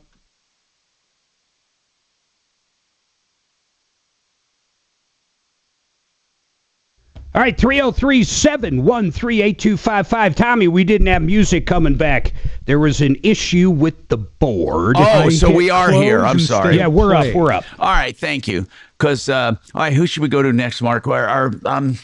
What do we got here? Oh, God, moving. We were actually contemplating here in studio what this question's going to be. Go ahead, Bob. Hey, Bob. Oh, he's not there. Bob? He dropped off. Carrie, what's going on with this medical claim? Medical claim nightmare. All right, what is the nightmare? Start your story. I will. So last year, July 30th of last year, I took my husband to Brighton Community Hospital. He had been running a high fever. We didn't know what was going on, just very sick. So we get there, they run tests. He's near being sepsis. And they basically tell us that, we need to admit him. We don't know where the infection's coming from. He needs antibiotics, via IV, all of that. Was this an urgent care or an emergency room? No, it was the emergency room. Okay. Yes. Got it. So they admit him, and he was basically in for a day. He received antibiotics, and when he was released, we basically found out it ended up being a prostate infection. He had to follow up with a urologist, all of that. So wow. Anyway, fast forward, we get our explanation of benefits, and the claim was for $33,000. Well, Blue Cross Blue Shield denied it, and I thought, well, that's really strange. I have no idea why it would have been denied. So I called them, and basically what I'm told the first time is they said, well, it looks like maybe it's the way the hospital put through the coding on the claim. We'll have it reviewed, whatever. And I'm like, great. So I don't hear anything else. Call a second time, kind of get the same thing, but they were like, well, let's submit it again. It doesn't look like it got reviewed. Hey, Carrie, when was this? When was this trip to the ER? When was it? It was July 30th of last year. Okay, so basically, has it ever been paid? I'm just curious. No, they call us about 6 times a day. They want their money. But, with the Colorado No Surprises Act, right. I don't know quite what's going on here. Have you reached out to the powers that be in Colorado? Well, I have not. So let me finish. So Yeah. I called Blue Cross Blue Shield the third time, and I finally get someone there that seemed to know what was going on, spent an hour on the phone reviewing the claim, and she comes back and says, she goes, well, what it looks like is that per your policy that they wanted pre-authorization. So, but it was an emergency. Well, it was an emergency room, right? Right. So, because of the time that had passed, she said, well, at this point, what you can do is file a grievance to appeal that Blue Cross Blue Shield pay the claim. So she helped me do that. We gave all the details, and I'm thinking, after they get all the details, who did you file it with? This was with Blue Cross Blue Shield. Okay. All right. For them to review. So yesterday we got basically the denial letter from Blue Cross Blue Shield. What are they saying now? So basically they're saying the committee found that based on the information available at the time of this review, we have received a request for an inpatient hospital admission. The request is made for your diagnosis of a high temperature fever. Based on the information submitted, you were admitted for evaluation of your diagnosis. Based on your health plan's policy, we cannot approve the request at this time because clinical documentation must be received to establish medical necessity for this request. Wow. So essentially they're denying it based on was it medically necessary for him to be admitted to the hospital. And I'm sitting here thinking as a patient, as a consumer, how do we know? I mean, that's right. That we don't know. And see, situation. Normally you don't run across this because under the No Surprises Act, what it means is you're supposed to be fully informed as to what your obligation is if something happens or is not if something happens. And I'm surprised they didn't fully explain this to you while they were admitting him. Because they did not, and that was the other thing. They did not. They never said anything about needing pre-authorization, or I mean, had they said your insurance company doesn't want to approve the admittance, I would have been on the phone calling, but none of that was conveyed to us from the doctor, from anyone at the hospital. It was just more, again, like it was an emergency situation. We need to admit him. He needs antibiotics. We need to figure out what's going on. You got to create an account on the Division of Insurance on their website, in their portal, and then file a formal complaint. Are you looking online, Mark, for the No Surprises Act? Yeah, I think it's just more than the No Surprises Act. I mean, I agree with her. You go into the emergency room with a high temperature. Who are they to say? Who are they to argue that it's not an emergency? I'd like to get John Jones. Yes, Integra Insurance on to talk about this. But no matter what, you got to get into that portal, create an account, and start the process. And is this for all states? So the company I work for is based in Pennsylvania. Yeah, but you're here. It happened here, so this is what would prevail. Right. Yeah, Colorado. Okay. Now, wait, I just thought of something. Are they self-insured? I'm not even sure that would matter too much, but who is it? Who is the insurance company? Blue Cross Blue Shield. Okay, yeah. Yeah, Blue Cross Blue Shield. All right, So in this letter, they basically state that this denial is, I guess, permanent, but then they say I can now go to request an independent external review online, and they're directing me to, like I said, the company I work for, their corporate office is based in Pennsylvania, so they're directing me. Have you talked to your HR person about this? I have not. No. That's the other thing. You should talk to whoever's in charge of benefits, so at least you have an ally with inside the company that actually chooses Blue Cross Blue Shield for X amount of employees. They have a hell of a lot more power than you do. Yeah, they do. I'm just trying to figure out, though. Let's take it right down to how it's affecting you. Are they indicating that you are going to have to pay this? What are they saying? Oh, absolutely. Because if they have to write it down, they might write it down to a ridiculously low amount sometimes when this happens. Did you ask what a cash settlement would be on it? We have not, because in our eyes, this should absolutely be covered. I mean, I pay almost $1,000 a month in premiums. Oh my God! Blue Shield. I mean, there's no reason this should not have been covered as an emergency situation. So we're trying to get John on. All right, why don't you hold on? I want to get one of our experts on to talk about where we go from here. Okay. 303. Then real quick, Bob, what's your question on moving? And we'll think about it over the break. What is it? Yeah, hi. I am just looking for a reputable moving company to take me from Boulder to Florida. Okay, hold on. And we'll talk about it, because right now you're in a position where you could be massively, massively ripped off if you don't make the right choice. So hold on and we'll talk about it. I'm so happy you called. By the way, Water Pros, if you want to get a whole house filter to remove forever chemicals, chlorine, lead, and bacteria, it's only $21.95. Now, that's not softening, but that's getting rid of everything bad for $21.95, $2,195. That's unheard of. Waterpros.net, 303-862-5554.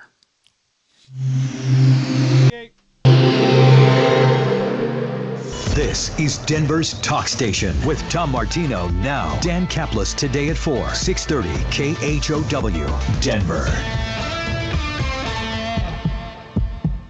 Now, Impact Traffic.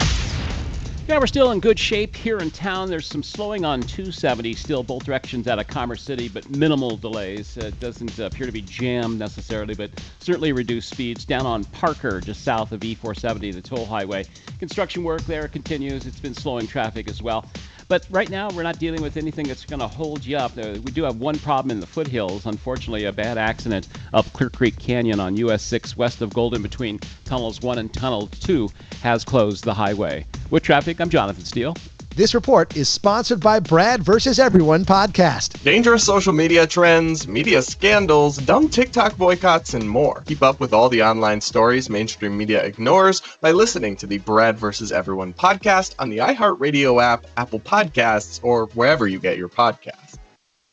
Hey, if you are facing any consequences from the holidays, like a DUI, another traffic offense, or maybe even an assault charge. No, seriously, if you need a criminal defense attorney, Joe Lazzara is someone I've known for years and years. And this is what's important. Don't ever shop when you're under pressure. We've done the shopping for you. I've known Joe for many years. He does flat rate pricing after a free initial consultation.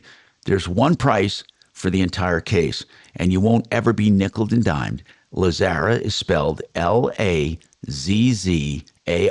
You can find him at referralist.com or lazzaralegal.com or 303-429-6200. Mark?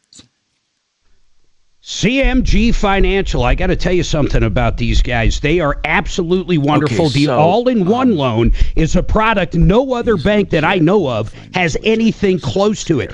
It's a 30-year first lien line of credit that gives you access to all the equity you've built up over the years. But one of the best parts about this loan, people that have it tend to pay off their house within 7 years. How? Because all your paychecks are deposited into a checking account that offsets any interest.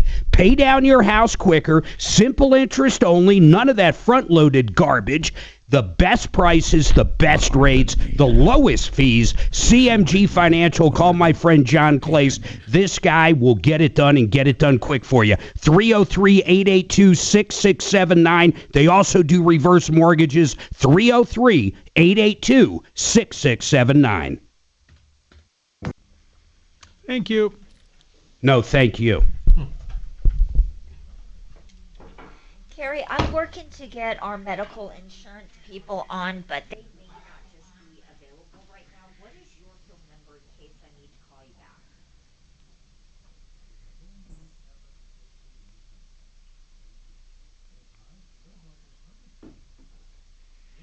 Alrighty.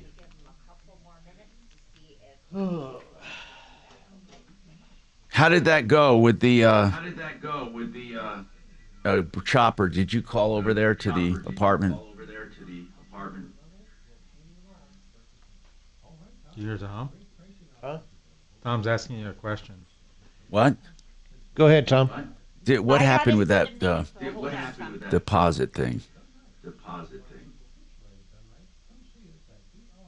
Did you say you were going to call over there? I'm waiting to get the information on Jamie to call over there. All right.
call. You got com.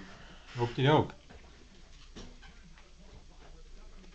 Most of it, and you make positive cash flow. Call Alliance today, 303-704-2449 or redrocksrs.com. Cash me now at 303-704-2449. So the body knows that it needs to heal itself, but it doesn't know how to concentrate it and target it into just one area. So that's where we come in. By we, Dr. Ashley Carabelli means So come over to the van and wake me up, and I'll take you. No. Nothing inappropriate. Stupid fuck. Home studio. What? Oh, yeah. Okay. Okie doke.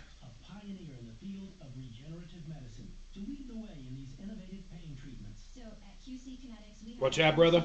Nothing.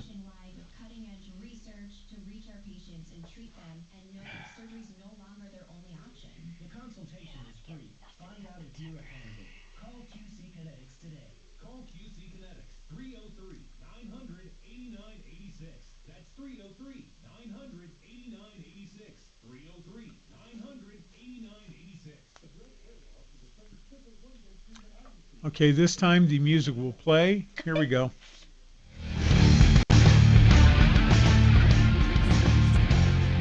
Hey, Tom Martino, your troubleshooter.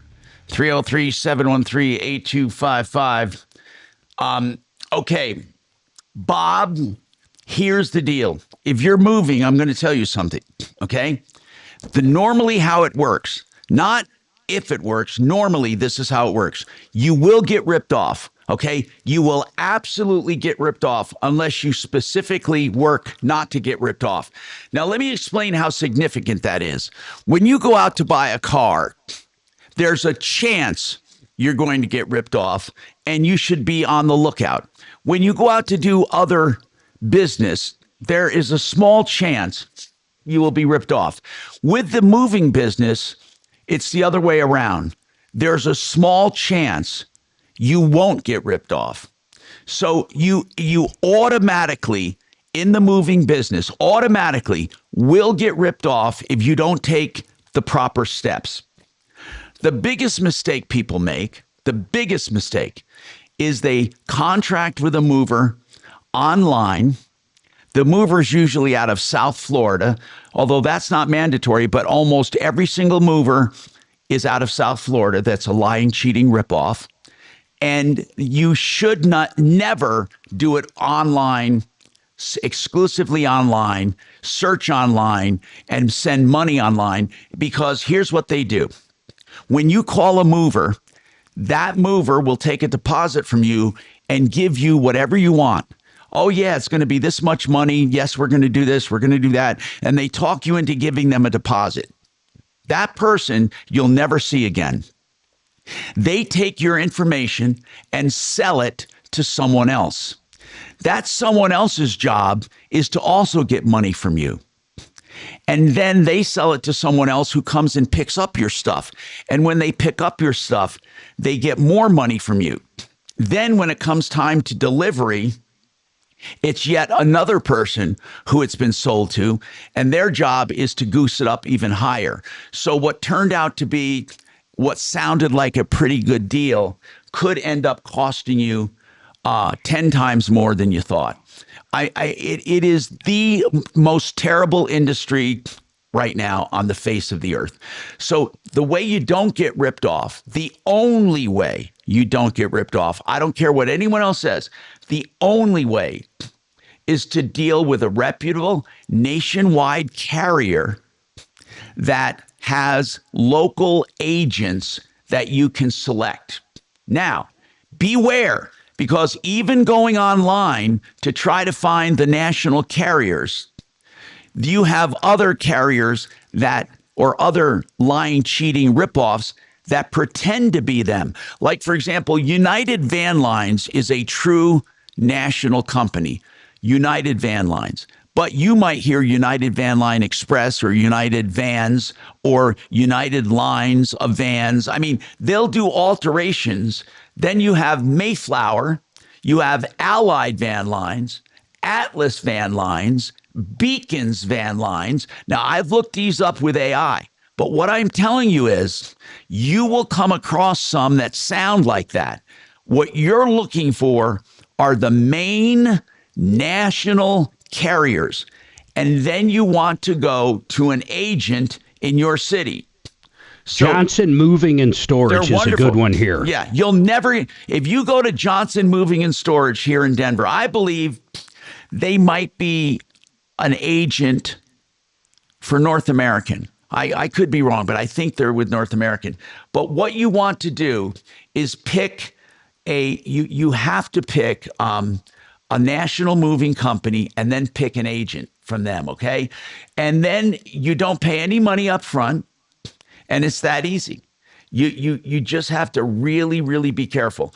But just to cut through all the crap, don't bother calling anyone else. If you're moving out of Denver, just call Johnson Moving and Storage. Got one. What do you have? A phone number for them, Tom? I've got a recommendation, another recommendation based on about a 30-year business experience with Bueller Mayflower. Oh, they're wonderful. They're a wonderful company. Yeah, and I deal with a guy named Richard Giglio over there, and I can give our caller his direct phone number if you want me to. Now, yeah, if Dee knows this guy personally and knows this company personally, by the way, the company in general is a good company. They've been around for years and years and years. That's what I'm talking about when you get these national van lines. And the local agents, the only time you use a local agent, if they own their own facility and their own transportation. You do not want anyone who's going to subcontract to someone else. You want, when you call Johnson Moving and Storage, who's a United Van Lines agent, they own their own trucks, they have their own facilities, their own storage, their own workers. That's what you want. Or in Dee's case, he's making another recommendation of somebody he knows. But that's what you want to do. You want to get a national carrier first. And you want to make absolutely sure it's the national carrier, because these people in Florida sitting in their basement on a computer, probably barefoot and in their underwear, they're the most disgusting, vile creatures known to man. They rip off hundreds and hundreds and hundreds of people a day by taking money up front. So that's how you start. Go to Johnson Storage and Moving, or you can go to this other one that Dee wants to tell you. But let me tell you about Johnson. And again, they're not on the referral list, and they used to be for years and years. But it's just the kind of business that basically, I don't know, it's not an everyday thing. So they're not on the referral list. But I don't want that to reflect badly on them, because they were on it. They're stellar. We've never had a complaint about them. Think about that. Their number is 303-785-4300. 303-785-4300. Do you have that number handy? Yeah, Tom. Rich Giglio at Bueller Mayflower, his direct line is 303-336-9483. All right. That ought to do you well, okay? And that was Richard Giglio. Giglio with but it's Bueller Mayflower. So Bueller. Yeah. Okay. So call either one of those, and you'll be well taken care of. Everyone else, I'm just going to tell you, you will be ripped off. It's not if. You absolutely will be ripped off if you don't do it the way I just said it. 303-713. That's why I'm calling you. Yeah, thank you very much. Frank Duran, the real estate man, by the way, will do an analysis of your home to see what it will sell for. If you're wondering, what will my house sell for in this market with the interest rate, supply and demand, the neighborhood, the comps, he takes all that into consideration and does a calculation on what he feels your house will bring. And it's backed by his 30 years experience. Frank Duran, therealestateman.com, 303-920-1622. Very nice. Now, Impact Traffic. Yeah, we're still in good shape here in town. There's some slowing on 270 still, both directions out of Commerce City, but minimal delays. You know, there's an Doesn't automatic appear to be thing in jammed studios necessarily, when you turn on but the certainly reduced speeds down on Parker, I just just wish south I of could bring E470, something the up. toll highway. Construction work there continues. It's been slowing traffic as well. But right now, we're not dealing with anything that's going to hold you up. We do have one problem in the foothills. Unfortunately, a bad accident up Clear Creek Canyon what's on the name US of 6 this- west oh, of Golden wait, let me between just do this. Tunnels 1 and Tunnel 2 has closed the highway. With traffic, I'm Jonathan Steele. This report is sponsored by Arroyo Grande with Raymond Arroyo. I'm Raymond Arroyo. I'd like to invite you to my new podcast, Arroyo Grande. Discover life lessons, practical advice, and inspiring examples to live by as I sit with celebrities and thought leaders you'll absolutely love. Listen to Arroyo Grande wherever you get your podcasts. I love that numbers don't lie, and that's why I love when you shop for mortgages. It's that simple. Take the best deal from a great company. Okay, one of those companies, U.S. Mortgages. David Szymanski, I've known for years. He's been around for 30 years with U.S. Mortgages. And right now, they're offering you, listen to this, a 5-year fixed rate at 4.99%. 5-year fixed rate. 4.99%. And by the way, you can refi out of that at any time. That's 6.04 APR. And what I like is you can refi anytime you're a customer of U.S. Mortgages because they have the lowest rate for life program. Here's what it means. If rates go down by as little as 0.5%, they will refinance you free of charge, no lender fees, no appraisals, and no limit on the number of times you can use it. So shop and put U.S. Mortgages on the list. 303 low rate. Find out what they can offer you. That's 303 low rate or usmloan.com. Right now, you can get Fix It 24/7 to give you a free second opinion on any major replacement. Free second opinion, not even a call charge. But before that, they'll do a complete furnace refurbishment. Listen to this, for just $39. No one can come close to this. Not in price, not in value, not in what they do. Fix It literally disassembles your furnace to the extent they can. They clean every nook and cranny. They adjust and tune, put it all back together for $39 if you've never had it done, because they want to show you how thorough they are. Go to fixmyhome.com, book now. Fixmyhome.com, book now. Good morning, Martino Show. Perfect. All right, hang on for me. It was just effing great. What? What? But there's still some show to go, and then I'm gonna go get a pants-free nap for a little bit, and Pants-free nap. And then I got to ride Kelly as she You want to says in ride her Kelly? text. You're talking about pants-free and riding Kelly. I'm not sure this is the place to do that. Yeah, whatever. I am the HR nightmare, not her. What? I don't know. No, I know. Yeah, no, when she needs a ride home, she texts me, "Will you please ride me home today?" I'm like, God damn it. I know. She's just funning with me. Oh, Lord. Because she knows unless I stop by Rocky Mountain Men's Clinic, that's not going to happen. Oh, my God. All right. Their 90-day supply is about $1,000, but that's not 90 days for me. It's about 9 years. Doesn't he? Yeah, you're funny. Don't they give you, like, deals, though? Yeah, part of it was part of it was a deal. They were very good to me. Kelly, Yes. get this person on. I put it right there. About a roofer problem. we have full lines, when Mark. we have some time. Yeah, okay. Sure. Why don't you get your own show? He's got it. Yeah, we've been pretty busy the last couple days. Yeah, keep those outbound spread out like you have been. Yeah, you did a good job yesterday for sure, man. She's all right. Yeah. Regardless of what they say. And with her husband in Switzerland. Well, not yet. When's he leave? Today. this morning. He's flying into Dulles, and then That's why she wants a shanty ride. I have no idea how he managed to do this, but he got himself upgraded to business class to Geneva. Nice.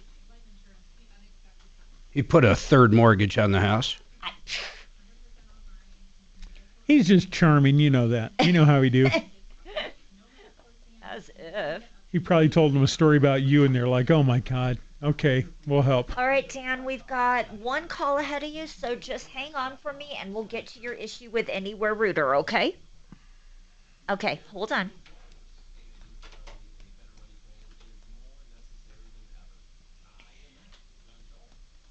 Oh my God.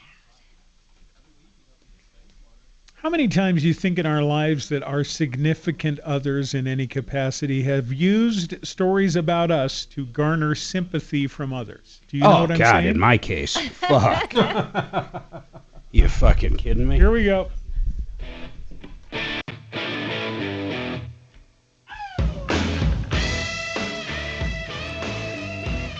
Hi, Tom Martino here with Major Marc Mager. Let's go to the phones. We have a very, very interesting problem. We're getting toward the end of the hour, and I really hesitate to bring it up now because we have an expert, Frank Duran, the real estate man, who's going to talk about it. But I'm going to whet your appetite because we're going to get him on. Sally called and says, I want to get rid of my condo. And she really meant it. Like get rid of it, like give it away, get rid of it. And we didn't understand why. She's going to explain the situation to us coming up. And again, I don't want to get started because we have two people. It's going to take a little while to explain. But Frank Duran, I am sure, will have a lot of useful information for Sally, who has a condominium she wants to get rid of. Now, for those listening, I don't know what she means by wanting to give it away and having a problem. My God, and I think she mentioned it was a 4-bedroom, 3-bath. That sounds like we're getting pranked right now. By the way, Ashley, speaking of that, you called in about this. Ashley, did you hear Sally talk about her condo yesterday? Yes, sir, I did. And you were interested in finding out about it? Absolutely, yes. Well, Frank's going to sell it for her and put money in her pocket. Come on. But Ashley, let me ask you something. What is your situation right now as far as housing? I am a single mom with 4 children. I am currently homeless. You are homeless. Let me ask you, do you work? I do. How do you manage this? How are you working and keeping a job with 4 kids and you're homeless? How are you doing that? My mother is a retired disabled Navy veteran, so she is our blessing. She's a tremendous help to us. I don't know how I would do it without her. So how did you become homeless, by the way? Just being young and making mistakes, not learning about credit and how. Okay, I'll tell you what. Whether or not this is an answer to you or not, we want to talk about your situation and perhaps we can help you with it, with or without that other condo. Hold on. Thank you. And she's working for I her husband's gotta look. claim I'll look with at Blue it when I Cross get home. Blue Shield. This originated. I got to figure out what I told him. I have no idea. Correct. For technical issues. Okay. We got to sounds watch good. these Thanks, Tom. endings, brother. Okay. All right. Comprende, Thomas? What's that, Mark? We have to watch these endings. All right. I just get zero podcast out of it. No, I get it. I get it.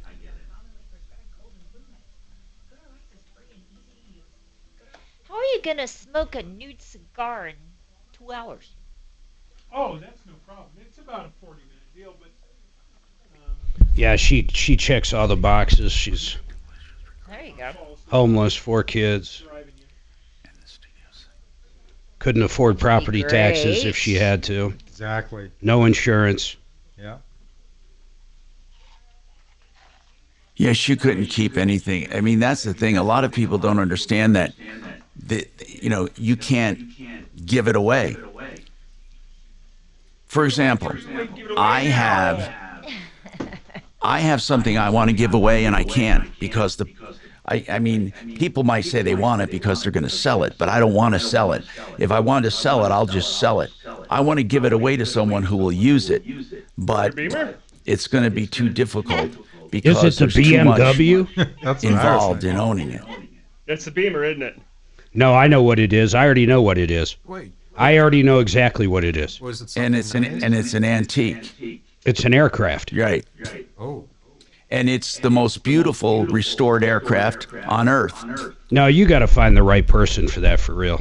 I literally would give it away to some person who would take care of it and cherish it. I would give it away. And here's the deal, though. I would love a paraplegic because it's a special design where you don't need rudder pedals. Yeah. Wow. Yeah. It flies coordinated on its own. And if I could find the right people, but the problem is, if somebody even gives you an aircraft, what do you do with it? You have to hangar it. You have to take care of it. Well, insurance is here or there. I mean, because, most of the time, the most damage you're going to do is to the plane.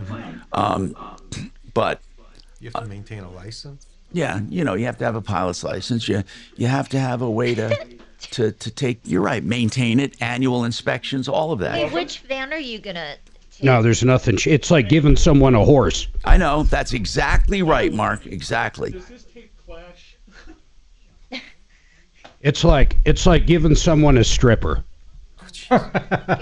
Nice. Gotta take care of it. That's expensive. Mine was super cheap. Cheap stripper. What? Dude, she made more money than I did.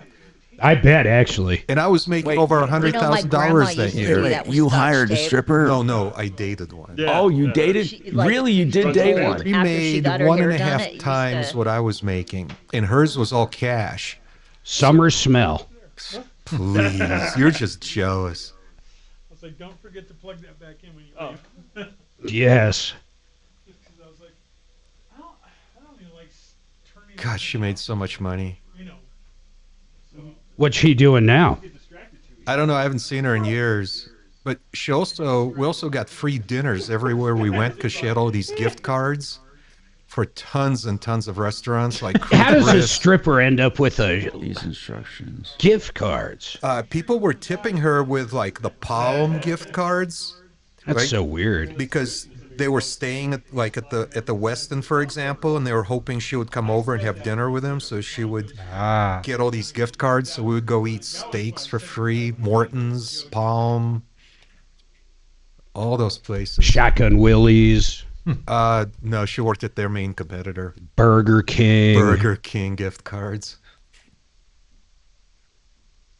Golden Corral. Man, I got the so Golden much free Corral food and booze that year. It was awesome. Cigars. I would get free cigars. Monica Lewinsky style.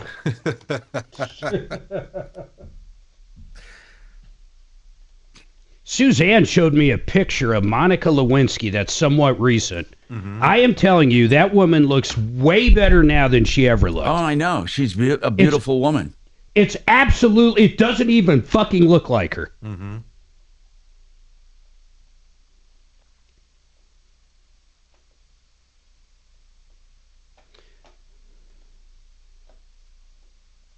I don't mind your junk. I'm just glad she didn't have sex with Bill Clinton. Nothing transpired in the Oval Office.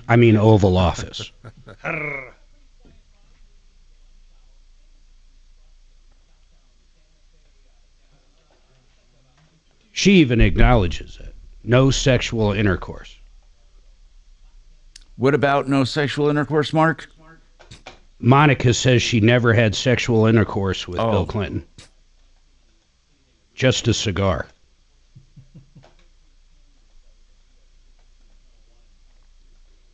Which honestly is pretty fucking crazy. I think that story probably lived for over a year on every headline.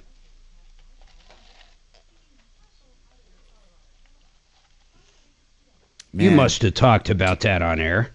You know, I know Monica's brother. How? I just know him. I mean, it's just weird. I just. He taught her the cigar trick. Oh.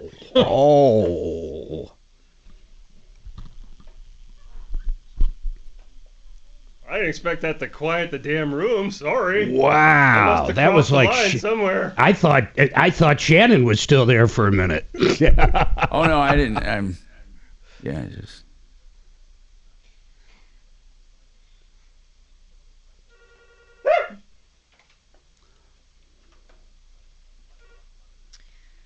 Good afternoon, Tom Martino Show.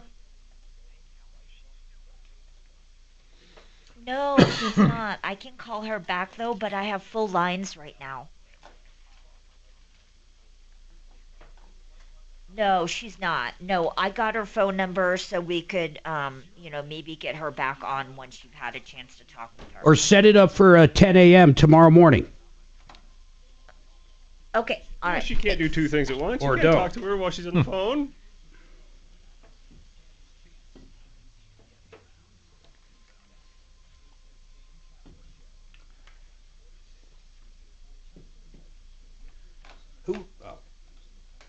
Massive harm caused to people by legalized marijuana. Join me at 4.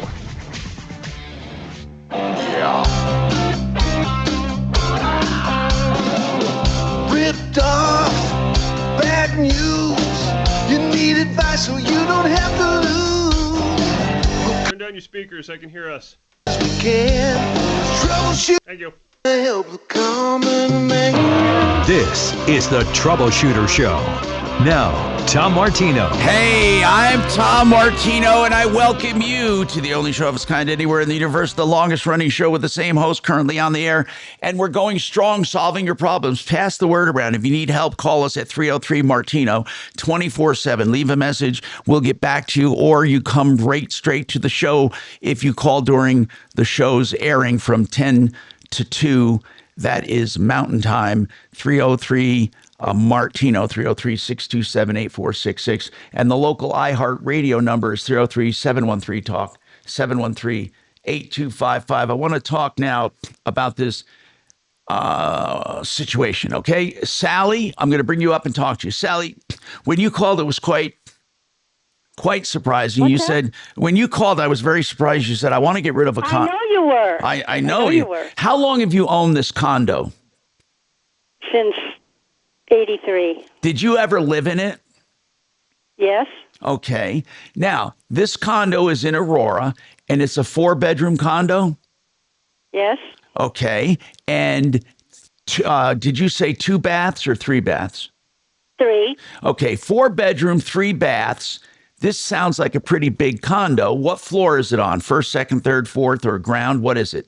It's ground, and then you go down the stairs to 2 of the bedrooms. And then I have 2 other condos on top of me that, they have their own units. Got it.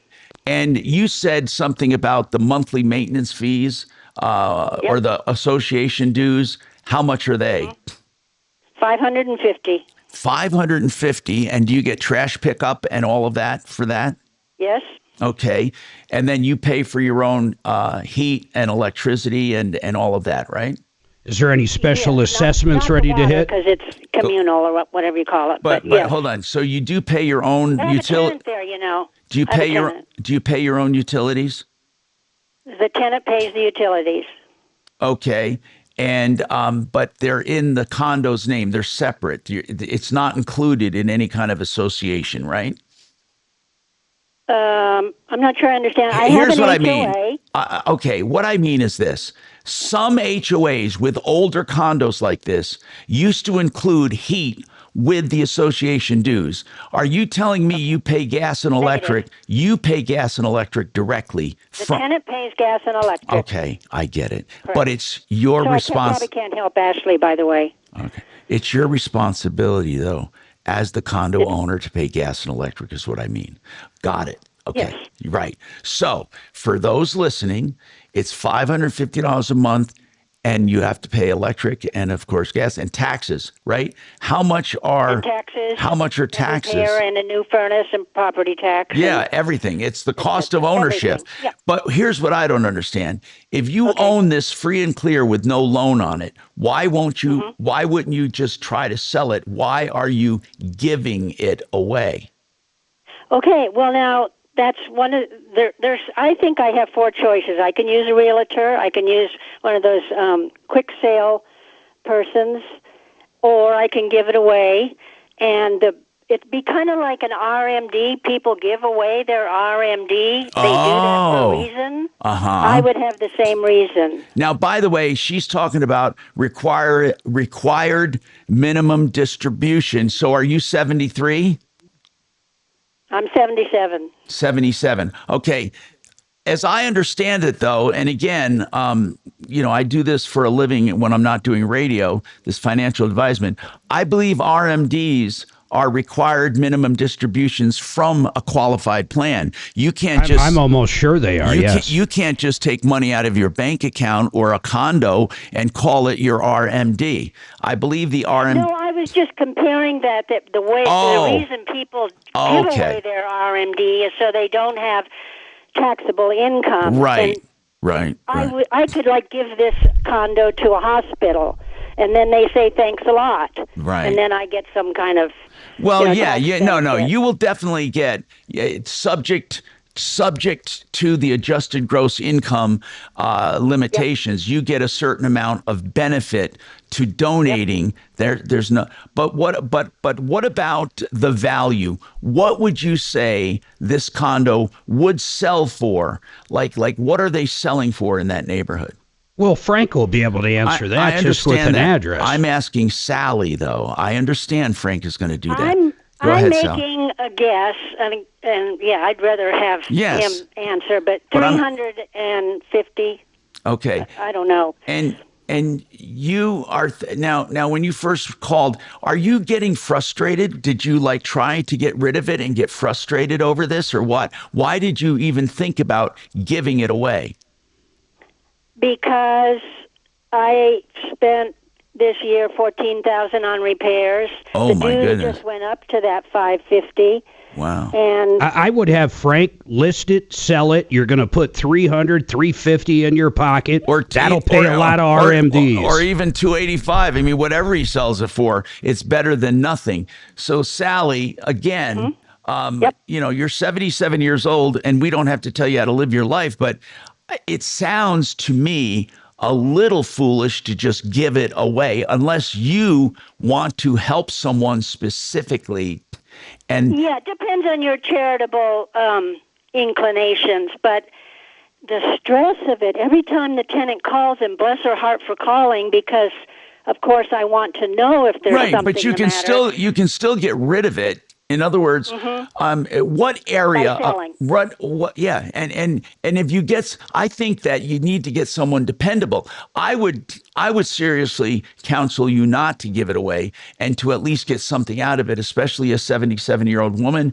And I mean, why not? But what area in general are we talking about in Aurora? I don't want people showing up at your door. That's why I'm asking in general. Southeast, or is it a nice area of Aurora? Oh, I call it regular. It's probably like the Heather Ridge Country Club, that area. Okay, all right. Parker and Peoria corner. Parker, okay, I know what you're saying. Okay, so Frank Duran, therealestateman.com. We love Frank. He does, of course, I've talked to him before. Okay, and what did you find out from Frank? Well, it was about something else. So now I'm just starting. Okay. It's just when the dues went up, it was the last straw and all that. Yeah, wait till a good hailstorm or something happens. If plumbers fix something and they take out drywall, they don't put it back. So my tenant sends me a text and says it looks really horrible over here, but I didn't realize that they don't put drywall back. Anyway, that was the additional. So anyway, let's talk to Frank Duran. Frank Duran, the real estate man. Frank, are 4-bedroom, 3-bath condos hard to get rid of in Aurora? Happy New Year, friends. Good to talk to you. You know, it all just comes down to price and right. Here's an interesting thing, though, Tom, in Aurora. Right now, in Aurora, as of this very moment, there's 284 active listings.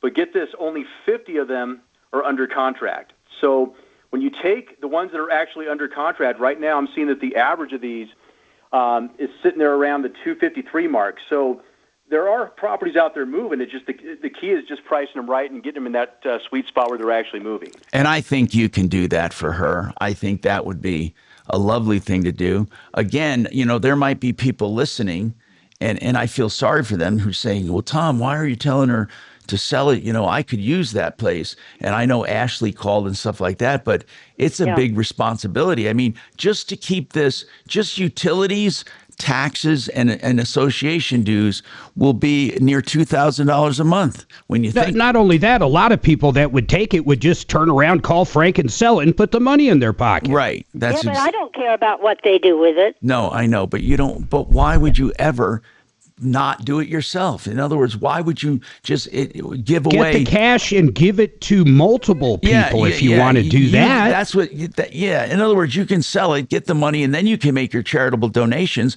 But to have some shyster come in, grab the condo, sell it, and pocket the cash, I mean, I don't think that's what you're intending to do.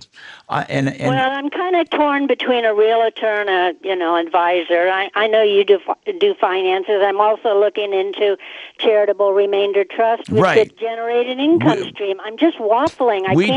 Sally. We do all of that. By the way, we do trust and we do all of that. But here, let me explain this to you. Tom. That still doesn't negate. That still you still have to figure out the condo part of it. Frank, go ahead. I'm sorry. Go ahead, Frank. Oh, hey, Sally. Hey, good to talk to you, Sally. Hey, so Sally, just an honest answer, a really honest way I could tell you is this. What I'd recommend is just get like 3-4 different opinions. We could do analysis for you. I can show you an estimated net sheet of what you'd likely sell for. Talk to one of those places that can buy you outright, although a lot of times you won't get peak value that way, but it's a thought. No. And then, maybe like one other avenue and just kind of compare and see what's best for you. But at the very least, we can provide an estimated net sheet for you and give you a pretty good idea where you'd land. But as Mark brought out, though, and I want to bring this out, what Mark said was really key. He said, look, Sally, if you want to do good for people, you can sell this and do good for more people than just one who might just sell it and pocket the cash. So you can. I think the wisest thing, now remember, this is going to have some tax repercussions because she's selling it and it's not her primary residence, blah, blah, blah. So there will be some tax, but so what? You can put some money in your pocket. And Sally, I'd love, through Wave 8 Wealth Management, we would love to help you put that somewhere where you could have it in a trust, no charge on that. That would just be just helping you because you want to bless people with that. And if that's what you wanted to do, I could help you with that. Or if you just need general help, I just hesitate on you just giving this away because you're going to be taken advantage of. I have such a distrust. Well, it's a business decision. I don't think I'm so kind and motivated by that. It's a business decision. Yeah, but what I'm saying is a business decision could be, it's not like you're going to have to do a lot. If you're not that hell-bent on getting every single dime out of it, Frank could put this up on the market, price it right, and put a couple $100,000 minimum in your pocket. Why wouldn't you want to do that? Then you can set up your trust. Okay, I'll call him. Okay, hold on. It's 303-920-1622. Frank, have you had people later in life who just want to get rid of stuff and do stuff like this? Have you had this happen before? Hold on. Fell off. Oh, he fell off. Okay. So Sally, you sound like a very kind person. I understand you're saying part of it's business. He's up. Okay. So Frank, have you ever had people before that just want to get rid of something and they don't care about the actual net to them? I have, Tom, not that often, but yes, I have. And my advice will always be the same. Please, please, please, before you decide to do that, consider all your options. And it doesn't necessarily mean listing the house is always the best, no, but we could certainly at least give you that option to consider. And like I said, I just would never want to see Sally taken advantage of. And I believe she should truly try to get at least something out of it. And then if she wants, she can do her charitable remainder trust or any kind of any kind of thing she wants to do. She can set up a retirement account. The point is, Sally, you're getting to an age now where we can help you with that. But she could donate it to Trump 2028. Yeah. Yeah, or yeah, and we're going political. Or you can donate it to the Tom Martino Tesla Fund. I'm just kidding. Yeah, Listen, yeah, here, yeah, Sally, no, what I want you to do. So it's 920-1622. Is that the number I need? Yeah, 303-920-1622. Frank, let's see what we can do for her. I think she's going to be shocked at how much money you can put in her pocket, really. And but the cost of ownership, Frank, correct me if I'm wrong, on condos. It's not like it's nothing. You got the association dues, you got taxes, you got utilities. And even if you don't have a mortgage, on some of these condos, you're looking at nearly $2,000 just to keep a paid off condo, Yeah, and Tom's right. And I'll tell you another thing we're finding. Boy, sometimes you'll get one of these special assessments. All of a sudden, there's a rumbling. That's what Mark mentioned. That Mark mentioned that Can earlier. you imagine an older condo like that? They get hit with hail. They don't have enough money, and you got to come up with $15,000. Right. Okay. So, Sally, you sound like you're on top of it. And really, Sally, call me at any time you want about helping with your finances. I'm serious because I don't want you taken advantage of. That's for sure. 303-713-TALK, 713-8255. Let's see what we can do for Ashley. And then Dan wants to talk about anywhere routing or router plumbing. And all of that coming up on the Troubleshooter Show. And speaking of what we're speaking about, an estate plan is essential for people that have stuff, money. And even if you don't have any heirs, you may want to do a charitable donation. But whatever you do, Dan McKenzie can help you. McKenzie Law. He's helping me with my estate plan. He can help you too. That's Dan McKenzie, McKenzie Law. And that is at 833-CO plans. He's local. He just has that catchy number. 833-CO plans.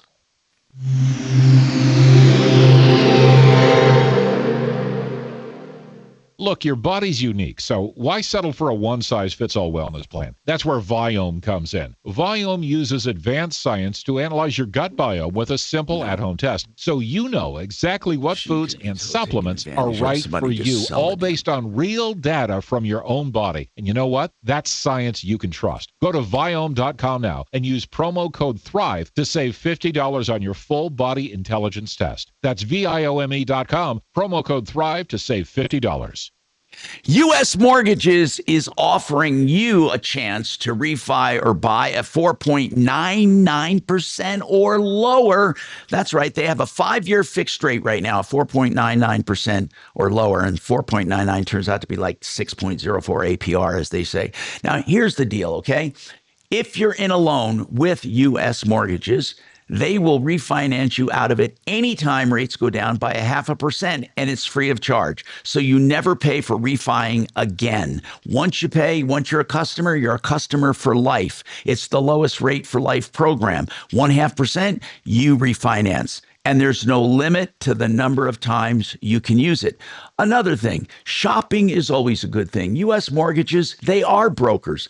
And here's the great part about numbers. If you like the deal they find you, if it's the best deal, take it. If not, nothing's lost. But let them have a shot at your business. USMLoan.com. U.S. Mortgages, 303 low rate, 303 low rate. Now let's talk about becoming a landlord. Colorado has to be one of the worst places to be a landlord, right? It is. I'm not talking about being a landlord in Colorado. I'm talking about finding some of the best markets in the country. That's what Vestera Turnkey does with their research. They find promising markets for you to buy a home. They help you find the right home. They help you manage and rent the home. They even take phone calls if you get them. And they really hold your hand through the whole process. That's right. They're like your co-owner almost, except you own the house 100%. VesteraTurnkey.com, VESTERRA, Vestera Turnkey, 303-888-3788. Okay. Oh, yeah. Our favorite city for problems. Oh, Greeley or something? You got it. Okay. Greeley sucks. They really suck. You ever notice how like Fox and CNN, they go to commercial about the same time? Right. You know what? It's probably on. It's probably by design. Oh, I'm sure it is.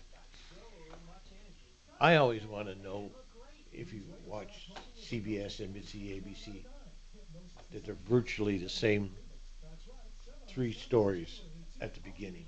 Mm-hmm. You know, like Trump invades Venezuela. Yeah. I like the new one on, what's the new guy's name?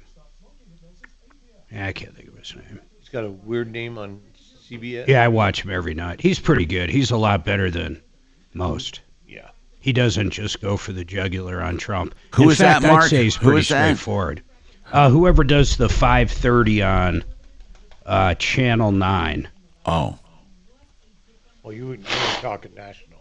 It is national. Oh. Tom Levanis, Tom something like that. The hell's his name? He's good, though. Tom It's a weird name. Lamas. I mean, have at it. Lamas? Lamas. Lamas is what Tom Lamas. Yamas. He's pretty great. But then what I love is right after him, Comrade Kyle, will be negative on Trump coming out of the gate, even when Trump cured cancer. He didn't cure it fast enough. Yeah, exactly. He could have done that last week.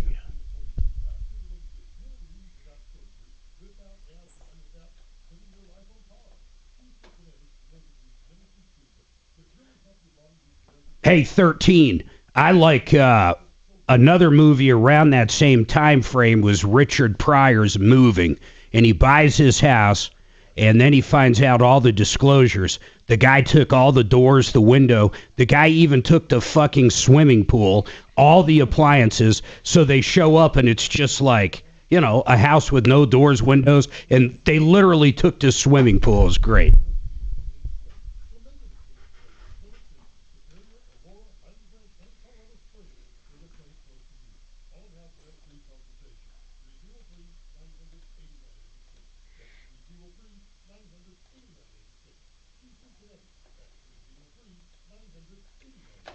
Yeah, I think Lamas does a great idea. Now, soon as the Fox deal closes, which will be mid-year or the end of the year, then Comrade Kyle will be out of a job.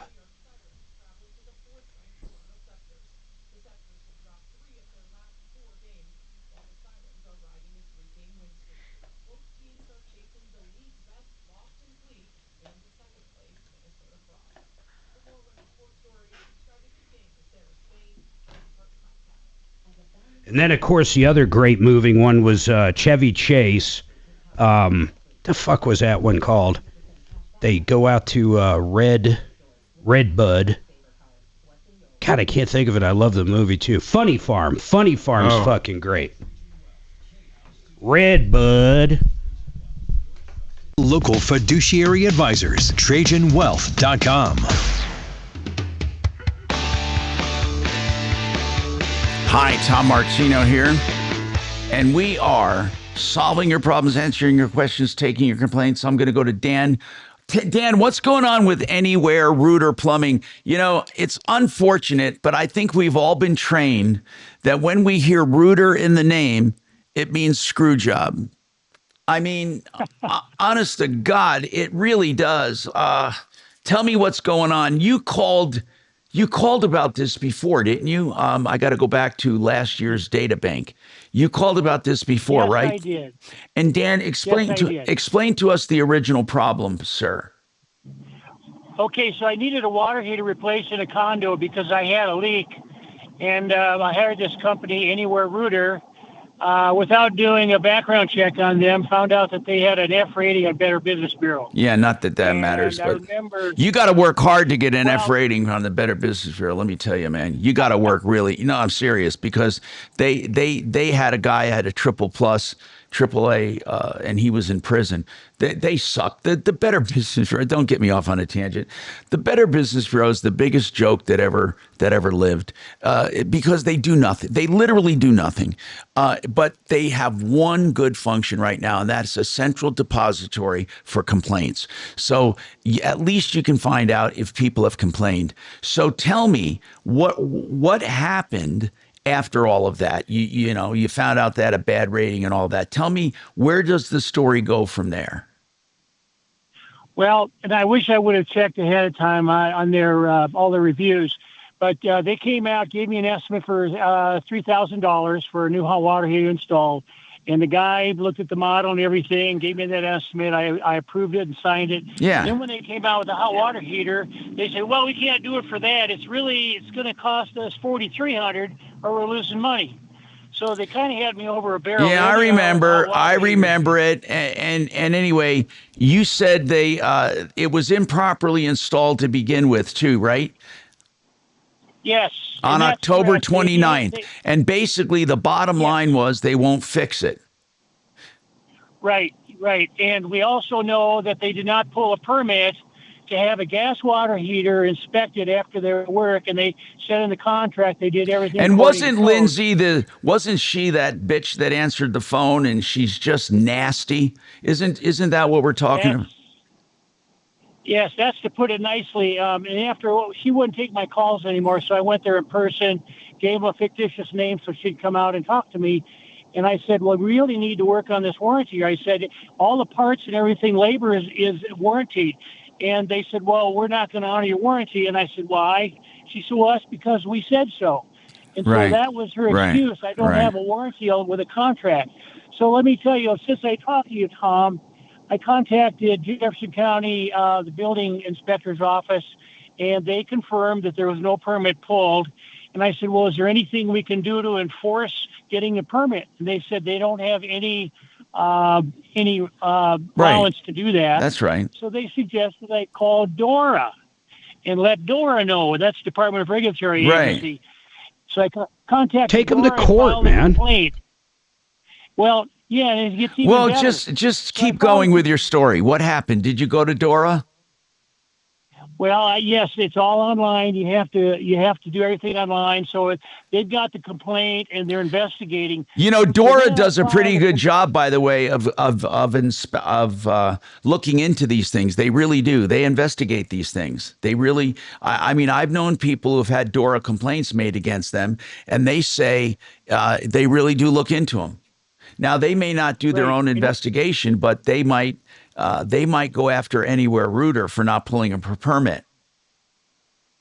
Right. And DORA's a small office from what I've learned, but they try to handle all the complaints, and they've got a lot of complaints at the end of the year they're working on, so I'm in the queue. So one more thing I wanted to share with you. This is interesting. I put a negative review on Google because I heard that that's a good place to post reviews, positive, negative. And so I said everything that I told you, no swearing or anything like that. And 2 days later, I got an email from Google. They shut my account down. They blocked me. Wait a minute. They blocked you? Why would they block you? Well, because this company, Anywhere Router, called in and told them it was a fictitious review. And so Google said you didn't conform to our policies and we locked your account. Well, that's the only reason that they had. And I think that this company, they read your reviews because I see responses from them out there. As soon as he read my review, they contacted Google and said, hey, this guy is not telling the truth. So that's kind of where things are at. This is a really bad company, Tom. Wow. They actually had the power to get your Google account shut down? Yeah, if you let Google know someone's breaking their terms and conditions, they will remove you if you did. Yeah, but don't they investigate? Did they just take They just took their word for it. I don't know what his review said. I mean, what did your review say, man? If you go to Google and you just put in Anywhere Router reviews, you'll see it's the top of the line Wait, review. they kept your review on? They didn't take it down? They couldn't. They couldn't take it down. What do you Anywhere mean? Router What do you could not mean take they it can't? down. Google can take it down. You're telling me Google they closed your account, but they didn't take it down? That doesn't make sense Right, to me. Well, look at the review on Google for Anywhere Router. You'll see my comments, and there is nothing wrong with what I said in there. Well, no, they kept it up there. So, what did Anywhere Router review? Did they respond to it? No, they have not. But if you look at the other reviews that are positive, they respond to those. So I know he reads his reviews every time it gets posted on Google. They read the reviews. Okay. Well, let's do this. Let's just have Kelly reach out. He's right. The owner seems to reply every time. And honestly, out of almost 2,000 reviews, it's 4.6, which is higher than most router companies. Yeah, they have a good Let's get them rating. on and see why they won't actually go out and, stand up to their warranty. There must be another reason. Did you, threaten them or something? I mean, be honest with us, because we're going to call them. No, if you just take a minute to look at that review on Google, Anywhere Router. I'm looking at Anywhere Router. I'm looking at all their reviews, and I don't see anything from you. Well, if you go to their website reviews, it's the top one. Oh wait, it's on their own. It's on their own website. Under Google, I found it. Yes. Yeah, that's okay. Wow. Okay. Why would they put your negative review on their own website? Because he's saying they post them in general, all of them, and his was on there. Is that what you're saying? They post all of the Google. Go ahead. I posted Google and I posted on their website as well. Wait, and they left it on their own website? I don't think they could take it off, Tom. Well, of course they can. Of course, if it's your own website, you can. I'm on their website right now. Is it anywhererouter.com? No, just anywhere, one word, router, second word, anywhere space router. That's what I just said. On their website. Anywhere space. There's no space in a website. I'm sorry. Anywhere. Anyway. It's just a Google search. Bo was on YouTube saying that he offered this guy a part for the warranty. What do you mean? Huh. Is that true, caller? Anywhere Router, by the way. I'm on Anywhere Router, and there's no place where they have any reviews listed at all, anywhere. I don't see them either. They don't have any reviews listed on their site. I'm wondering if I wonder if the problem is you talked to you posted about the wrong company. Oh, no. No, I'm just trying to pull it up now because I see it out there. All right, why don't you, we have to take a break. Why don't you try to find your review because I can't find it. 303-713-8255. We got more coming right up.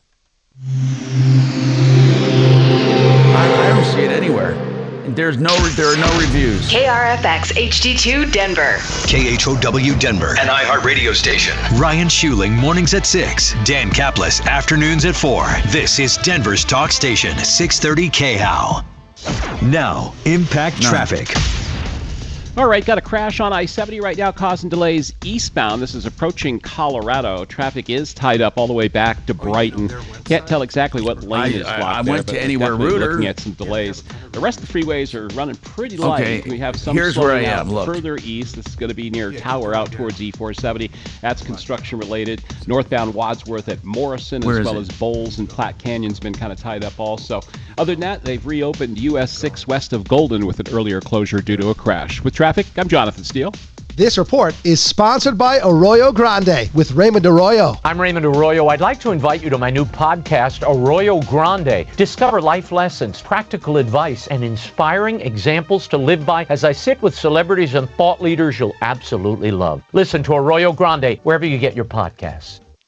Hey, if you're looking for a steel building, you need a garage, a workshop, an indoor riding arena for a horse, an airplane hangar, anything, any kind of steel building. You want a true factory. You know, very few of these companies that say they're a factory are truly factories. But I will tell you this for a certainty. GreatWesternBuildings.com is a factory in Grand Junction, Colorado, employing 120 Coloradans. 303-495-5701. What you get with them is 100% pure American steel, and it's guaranteed for life. Their finishes guaranteed for 40 years. They work with consumers direct from all 50 states. GreatWesternBuildings.com. Now, so can you find him? Could you find his review? Yes, Mr. Good Lindsay. All I see are great reviews here. His review's not there. So his name is Dan. So let me see if I can find Dan. There's no Dan. Unless you just open up the whole page or something. Dan Hoffman. It's on here? There's a Dan, yeah. Yeah, but he gives them 5 stars. That's what this said. That doesn't mean. Unless it's a different Dan. They were absolute pros, great work, fair cost. Does that? You should find out if it's Dan Hoffman. Well, obviously it was 3 years ago. I mean, why would he be calling now with a complaint if he had such a glowing review 3 years? I doubt this is his. I mean, it just doesn't make sense. Well, I agree. It doesn't make sense. Unless It was posted November 18th, 2022. So, it's 4 years ago. Or 5 years ago for sure. It's probably a different Dan. Or a different website, maybe. Maybe this website is different.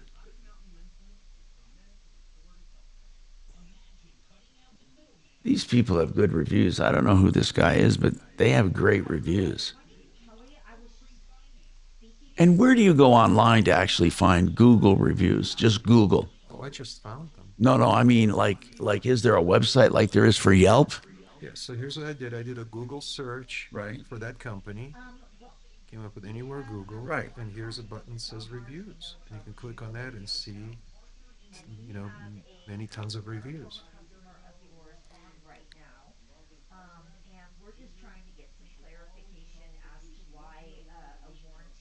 I just keep in this bullshit here, this AI. That's the AI. I'm just using regular Google. Mm.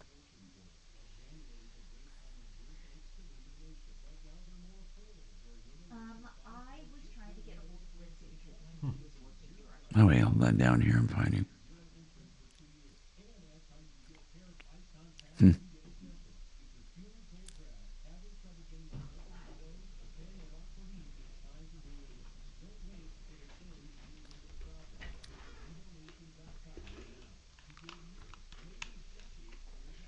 I don't know. There, let's look at those reviews. Okay, now I'm looking at, and I don't see anything he wrote so far. Well, I have no idea what he's talking about. It's because they had his account. They have great reviews, by the way. Well, no, I know. Click on the low-rated reviews. There are tons of them. Tons of bad ones? Yeah, so see that? Keep going down the page. See the buttons you at the top now? See the... Here, that's what I'm looking at. I mean, what am I... Okay, let's go. No. There's way more to this, man. Oh, yeah, it doesn't go... Click on lowest. Oh. Yes, okay, that's Robert. Well, no matter what, they've got 1,967 reviews with a 4.6. Right. Mark, I think that's for the national franchisor. I think that's an aggregate of all the national. I don't know. It says Chambers Road, Department D. Okay. Well. And the owner comments all the time. Is this him, Robert Height? Anywhere. But he already warned us it won't be here because they had his No, account he said banned. just the opposite. He said just the opposite. He said even though his account was banned, his review's still online. What's his name? He said that 3 times. Yeah, they didn't take down my review. Yeah, but I don't see it. I don't see anything by a Dan. Neither do I. Well, there are so many negative reviews. Yeah, not that many. That you have to scroll and scroll and scroll. I've been scrolling and scrolling and scrolling. There aren't that many negatives. I mean... Oh, I got page after page after page. 63% of his reviews are 1 star. That's impossible. Stop for advertising? Call 844-844-IHEART. Denver's talk station, 630 KHOW. I'm Tom Martino, your troubleshooter. Listen, I'm looking at Anywhere Router, and they have some 1-star reviews. Here's the thing. They have either 1-star or 5-star, but way more 5-star. They have 4.6 as a score out of 5. 4.6, and that's with nearly 2,000 reviews. Well, no matter what, we should at least let them comment on this. Yeah, of course. And We tried. what did they say? So basically, they hung up on me twice. But if you remember, when Dan called in before, I also tried to contact them, and they wouldn't come on. Not a good sign. It's almost, it sounds weird because it's almost like two different companies. You have that witch that answers the phone. And then you have a company where the owner goes on and answers almost every review. I mean, it's almost like schizophrenia here. Are they a good company or not? I mean, can you fake enough reviews to get a 4.6? I don't know. Can you? Dan, we can't find your review anywhere, by the way. We've gone everywhere. We've gone to Google. We've gone to their website. We don't see they must have taken your review down. Well, so I just looked at it again. So what I did in the search bar, I just put Anywhere space Router. And then when it comes up, it's about 4 companies down. And then it says under their name, reviews. And if you click on that, you'll see it. Yeah, well, that's what we just did. And there's no Dan on here. So, well, it's not. I don't think my name is on there, but it maybe. I'm not sure. Well, is there a 1-star on it? Yes. Yeah. I've looked at every 1-star here. And it's the top one. Yeah, well, it's not on mine. So I really, it might be on yours for some reason. But Mark, are you finding it? I have no idea what you're saying, Dan. If I go Anywhere space Router, I mean, I can go to About Them. I can go to the Better Business Bureau listing for them. Where do I go? Well, okay, I found one from just a couple of weeks ago. Dan, does your last name begin with M? Yes. Oh, okay. Yes, it does. I found it. How'd you find it? It's So read I it. checked Yelp. It's not on Google. It's on Yelp. Oh. And well, I did find it. Well, what the hell? Is there something wrong with you, bro? You've been telling us Google this whole time, and it's Yelp. Okay, when I did a Google review, it came up with that website, and I didn't look at it. It was their company website, and it must have been Yelp. Okay. So Well, now, okay. Hello. So read us a review after all that, D. Okay. So this was posted on December 26th of 2025, and it states the following. Do not use this company. They have an F rating on BBB, all negative reviews. They charged me over $4,300 for a hot water heater that developed a leak. I've written contract with them that clearly states 90-day parts and labor warranty on the work that was performed. When I asked them to fix the problem, I was informed that my warranty was no good because, quote, they said so, end quote. Do not make the same costly mistake that I did. Please do your homework and find a reputable company that does quality work and honors their warranty. Okay, cool. How many reviews? What is their score on Yelp? Not good. It's like 1.5 or something. And if you look, you'll see he responds to the positive reviews. Oh, yeah, look at this. Yeah, their Yelp reviews are awful. If they're almost all of them are 1 star, 70 reviews for an average of 1.5 stars. And now, why would they have such good ones on Google but bad on? I've seen that on Yelp a lot, actually. You know, my theory is Yelp more honest? I don't know. I think Yelp provides the reviews or displays the reviews for this local Chambers Road location of this company, whereas Google might be reflective of the entire national franchisor reviews. And that kind of makes sense. There are over 1,600. By the way, you gave your address as Skokie, Illinois, this guy. Well, I think that's because when you register for an account, wherever you are when you registered for it, Yelp just kind of remembers it. Dan, did you live in Skokie? What is why is your name coming up under Skokie, Illinois? You're asking about my name? Yeah, it says your account, Dan M., Skokie, Illinois. Have no clue. All I did was post a review. I didn't put any. That could be anything. Just the IP block comes from there. Who knows? Good point. That's probably what All it right. is. Well, thank you. We got. I see why Google. I see why Google probably would have dropped this. So why is that? Well, because he does say something in here that's completely false. Why? I guarantee it's completely false. And the sentence is all negative reviews. That's simply not true. Uh-huh. Okay, that could be. And when I was looking at Yelp, that's what I saw was all negative reviews. I didn't look at the website. I don't blame you for being upset with them, by the way. You do. Let's get right to the issue. You have a water heater. It's under warranty. They refuse to honor it. I would take them to small claims court for the cost of repairs. I swear to God, I would. I wouldn't let them get away with it. But I mean, I hesitate to say that they're a lousy company, although this for sure is not a way to handle a problem. But they have, I don't know where they got that 4.6 on Google. That's the thing that just surprises the hell out of me.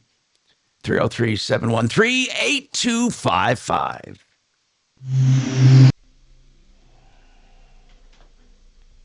Okay, no lives is free. How much time do I have, her? 5.5. Thank you very much. Appreciate it. Okay, Dan, that's about all we can do for you, so good luck.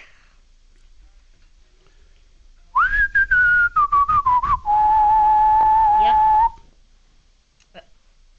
No problem, thank you. Again, this is... Man. Boy, I think this Governor Waltz is getting the short end of the stick. He just looks honest from here. He looks like an honest man. He's such a good guy. He is a good guy. He could be our VP right now if it wasn't for people like you, Martino. Yeah, the Somalians, they're just good people just trying to make a living. They're misunderstood. Just trying to make a living. My God, they're caring for children. Okay, I'm walking away. Good afternoon, Tom Martino Show. Good.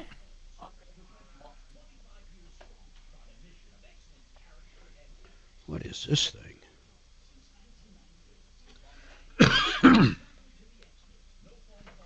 Yeah, if you want to go ahead and send me an email with all of your contact information, including your account information and your contact information, I can go ahead and forward that to Suzanne, who has the contacts with our angels.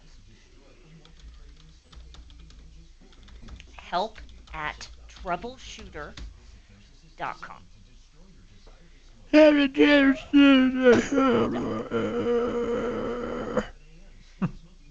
Meow. Hey, no problem. Thank you.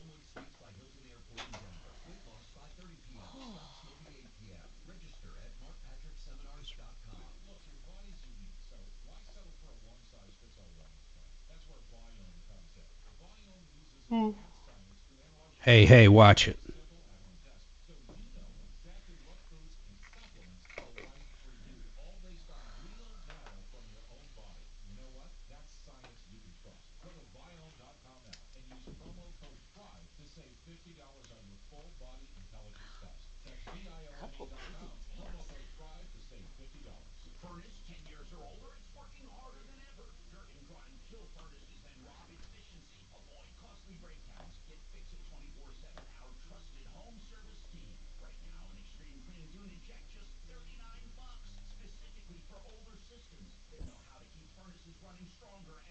Oh, I looked at that indoor smoker. Oh yeah. Oh, the That's what I'm GE. talking about. I don't know. $500 to cook a piece of chicken is a lot of. Yeah, but you can do it indoors. And Yeah, well, I can cook chicken indoors in a frying pan. Yeah, but you can't smoke it. No. I love smoked chicken. You think it's any good? Did you buy one? No, I didn't. I just don't know where I'd put it. I love the idea of it. Yeah, you sound like me. There's no space It's on our fucking counter. big, man. It's big. Yeah. Suzanne said I couldn't put it in the bedroom, so oh, there went that. The dogs would love it. If it Probably. comes out a smell.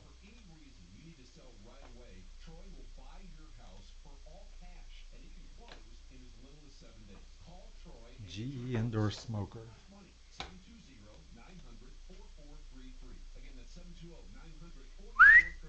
I should look on. Of course, if you look on TEMU, Yeah. their prices after the tariffs aren't that great anymore. Hey, Bo, do you see your tickets are up?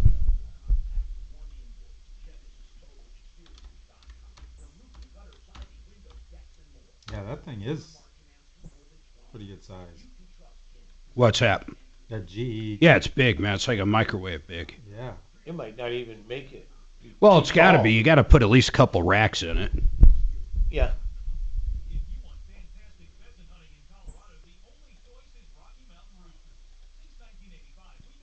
Gosh, Home Depot sells it for $4.99.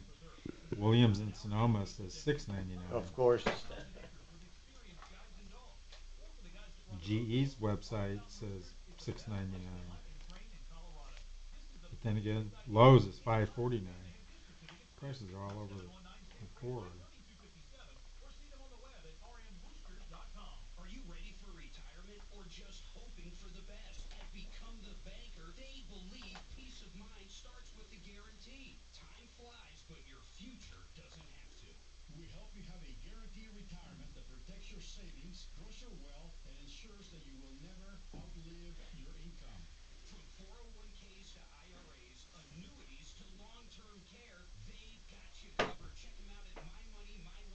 I've never deep fried a turkey. I've always wanted to, but I don't know, man. if I do, I'm gonna do it out in the middle of the yard. driveway. Yeah. 25 feet at least from the. All right, now I'm going to take a call from this freaking Google. I know it'll work. You hear horror stories about those things. People.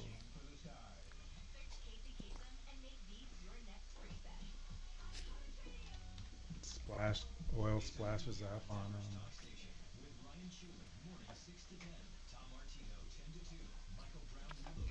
All right, Ashley, just hang on for me, okay? We're going to get to you as soon as possible. Denver's talk station, 630 KHOW. Hi, Tom Martino here. Welcome to the show. Let's talk to Ashley, talking about Sally's condo. Hi, Ashley. Oh, she's the one that we had talked to before, wanted to help her. Ashley, I first of all, the notion of giving away a condo worth $350,000, I think Sally is going to rethink that with the real estate guy. I'm not trying to take anything away from you, Ashley, but I don't think you'd be a candidate for this anyway, because just the empty condo alone is near $2,000 a month. That's without a mortgage, by the way. So even if someone gave you this condo, you got to come up with $2,000 a month just to keep it. Just to keep it. I mean, with taxes, insurance, homeowners association dues, and utilities, it might even be more than $2,000 a month. But you did have a problem, though, that I did want to talk about separately to see if we could help you at all. You are a mother of 4 and a single mom. Now, I hear this a lot when people, and this is not aimed at you, Ashley, but I hear this a lot, a single mom. I hear this a lot when people need help. And I can understand that because single moms have to not only take care of children, but try to earn a living. And it's a very difficult thing. But then the question always comes up, why are you a single mom? And are they, I mean, we've had people call that had 4 kids from 4 different fathers, and they wonder why they have a problem. So naturally, being a single mom is one thing, but what we want to try to do is give you some real help, maybe. And it seems like your primary problem is you need a place to live. You're homeless.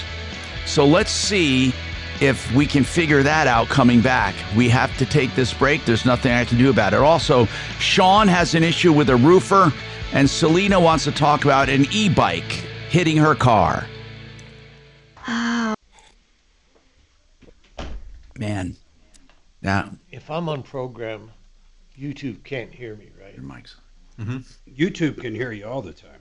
It's even when I'm on just program button. Mm-hmm. Okay.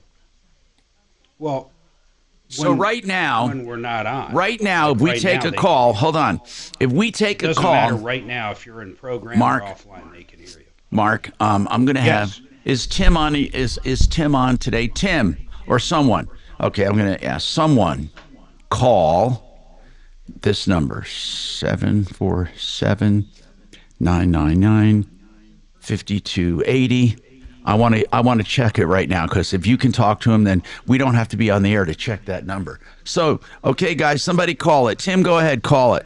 Somebody call it. 747-999-5280. I'm waiting for it to ring. Waiting for it to ring. Come on. Good afternoon. We're in a break. We got to do it. Give me a call, guys. Somebody call. You probably got to give the number out a little slower. Okay. I put it. Oh, wait. We have somebody. Tim, are you there? Tim, are you there? All right. I got to. Oh, okay. I will Hold pass on. that along. Thanks. Let me make sure you're higher up. Go on, say hi. Bye-bye. Tim? Kelly and Mark and Tim, your volume is low. Other than that, Mark, they can hear you. Talk to a Tim. Mark, can you hear Tim? Let me hear him. Tim? let me switch to His level is very, very low. I don't know if I'm hearing it through your. I mean, I can hear him barely, but I don't know. Do you have your monitor up? No. Hold on. Right now, my monitor's off. same deal as yesterday when you had Pat call. That's a little bit better. I can hear him. Can you hear him okay? I have my monitor off. So, Mark, see if he can hear Tim, you. say something. I'm here. Yeah, I can hear him. Okay, so this is on Google Voice. JR is also calling behind there.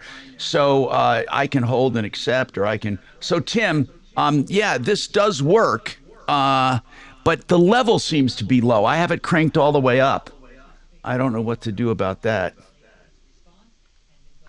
I don't either, man. Okay. You're talking on a regular handset, or are you on a Bluetooth, or what? No, I'm on. I switched from my Bluetooth out of my hearing aids into just the handset. Okay, got it. My cell phone. So, Mark, we can use this, but You know, his enthusiasm is just Yeah, you know. mind blowing. This must not be the Tim that reports. now let's me try on it. another caller. Thank you, Tim. I'm going to hang up on you. I want to JR call back. I want to see if it's the phone or the connection. JR, can you call back? Okay, there he is. All right, there Tim you was like, go. Oh, that's Dale. That's Chopper. Chopper? I hear you. Yeah, but now you're echoing all over the place. That's not funny. No, I have to get away from the microphone. No, I can hear you really well. Okay, I hear you really well too, but I'm listening. Now let Mark talk. To Mark, can you talk to Chopper? Yeah. Yeah, except we're getting a lot of echoes. Okay, I'm going to hang up. Okay, now I want to take another outside caller. Don't call from the studio like Chopper just did. JR, you want to call back somebody? Call back JR. Or anybody with that number, call me right now until we go back on the air. I want to test the connection. I just realized we can do this off the air because if it works here, it's gonna go out over the air. Hello, go ahead. Somebody call, please. Hello. Okay, nobody's calling. Give the number out. Yeah, it's okay, hold on, I got it. All right. Hello? Hey, is this Bob? Yes. Okay. Yeah, level's still critically low, but Bob, I can hear you. Mark, this is Bob from Big Bear Flooring. Yeah, his level's low, but I can hear him. Hey, Dragon, that would be too low to put on the air, though, wouldn't it? Have him talk again? Talk again. Dragon. Comparatively to you, yeah, he's not even there. Yeah, I know, it's We terrible. can hear him, but Well, we haven't tested this yet. Will the caller be able to hear him? What caller? Would that matter, Dragon? If Oh, we you mean brought the a caller call on the station end? Okay. Oh, maybe because it's coming from Tom's source. But if Tom's source on that end is low, there's nothing much we can do. Yeah, there's not. I mean, Here. that's the only problem here. It's very low coming into this iPad. And I have no idea. I have it cranked up. Hold on. Let me take this call from Bo. Bo. No, it's not Bo. It's Drew. Drew? New York. Drew? Yes. Yeah, right. Yeah. I know it's you, Bo. I can see it on the caller ID, you moron. Give me a number to call so I could talk to you direct, Tom. So Bo's the level is not that bad right Yeah, now. Bose is better. Not great. Yeah. Hey, Bo, does Tom have anything in his fridge right now? Hey, you better not be looking, you son of a bitch. Yeah, what do you got in the refrigerator and in the cabinet? Hey, is there any way to boost up? Is there any way to boost up the output on my? It was hard to tell. Can I boost up the output on my volume here on the iPad? Let me see. Because you were on speaker, right? Yeah, Why can't you do it right on the roadie? On the pizza tomorrow when I come over. Here, I was turned way down. There you go. Talk, Bo. Okay. Drew's on the other line with me. He wants to talk. Okay, There's good. a heavy-set colored woman giving him a bad time. Minority woman. Minority woman. She was a big minority. Looking out at the Wegmans So grocery seriously, store. guys, I can take calls on this son of a bum here. Now I have the backdoor number to Tom Martino's house. That's right. Thank you, Drew. And you know where all the food is. That's right, and I have the code. Well, okay, you're a smart. Okay, so I got this call. I can't go number 2 anymore. Especially when I don't get any giggles from Tom's house. Here, I don't see the call where I can take control of the call. Hold on. I don't know how he got away from me here. Hold on. Anyway, it's still here. I know it's I hear you. I know it's working, so that's good. That's good. You cannot hear me because I'm talking. No, I can hear you. But I can't. What I can't find out is how to hang. I can't find You my don't know how to control. hang up on him? No, I don't have in this Google Don't let him Voice. hang up, Bo. Don't hang up on me. That hurts No, my that'll be feelings. easy to do. I can cut him off, but I just want to know where my controls are here. I just don't. I'm praying Like against you, you, Op. Tom. I know. Where is my? I don't know why the call the thing is not coming in. Oh, this is an engineering. Yeah, but you know what? At least now I got it. Before we couldn't take a call at all. I mean, it's actually working. I can barely hear you though. Hey, Well, he's I'm on the mic now. You can Hey, hear Tom, or Bo, where are you? 10 Oh, I'm at seconds. my house. Oh. Head over to Tom's. Microphone Yeah, is there pizza? while listening to Denver's talk station, 630 KHOW.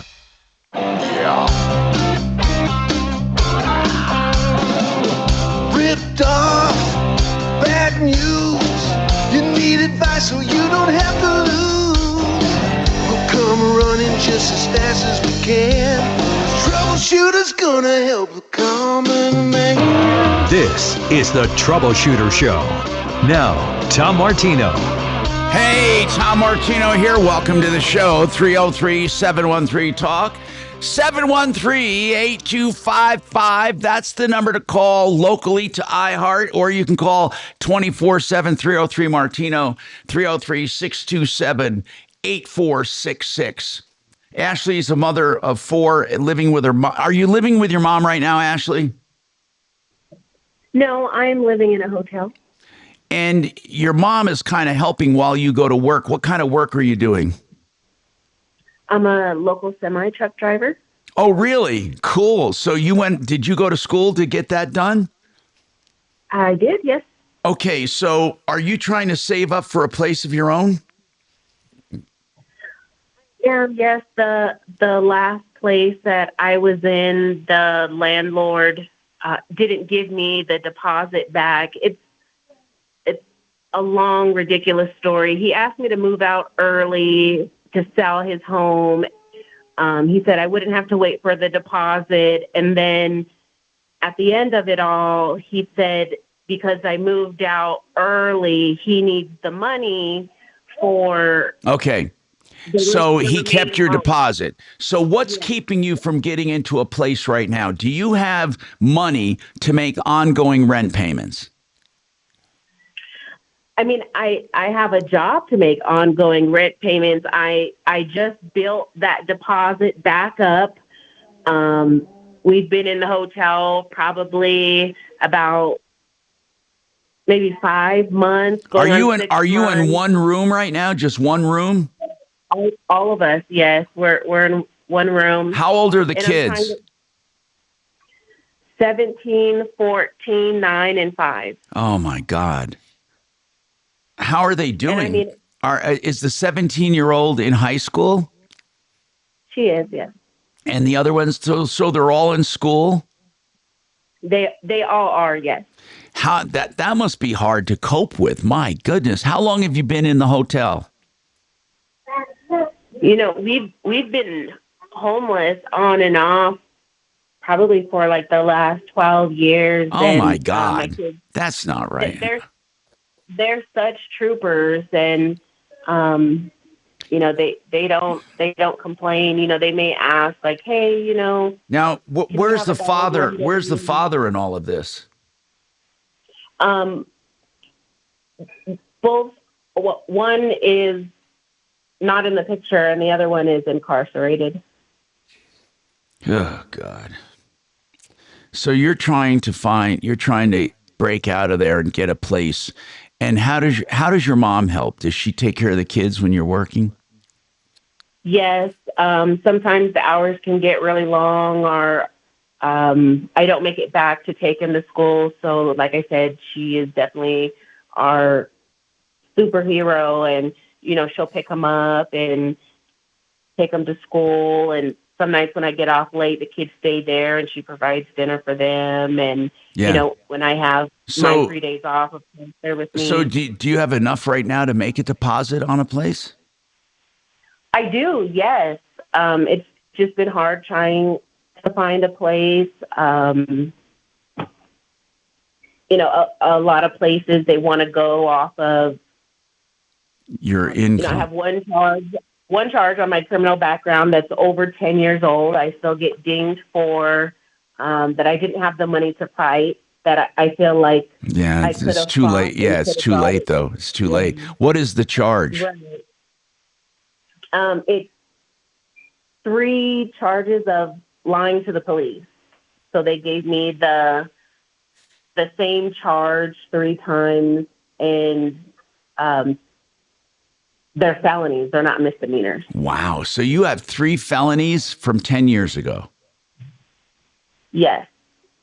And you know, before I got them, it's a real messed up situation how I got them. But before I was sworn into the Marine Corps, I had tested 3 years in a row for the Denver Sheriff's Department.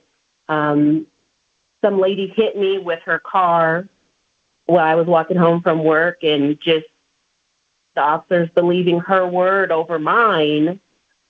She had originally told them some black girl ran up to my car, slammed her hands on my hood, and demanded money. And she finally, when we went to trial, admitted she did hit me, but maybe only going maybe 10, 15 miles an hour. And even though she admitted it, I still kept all the charges.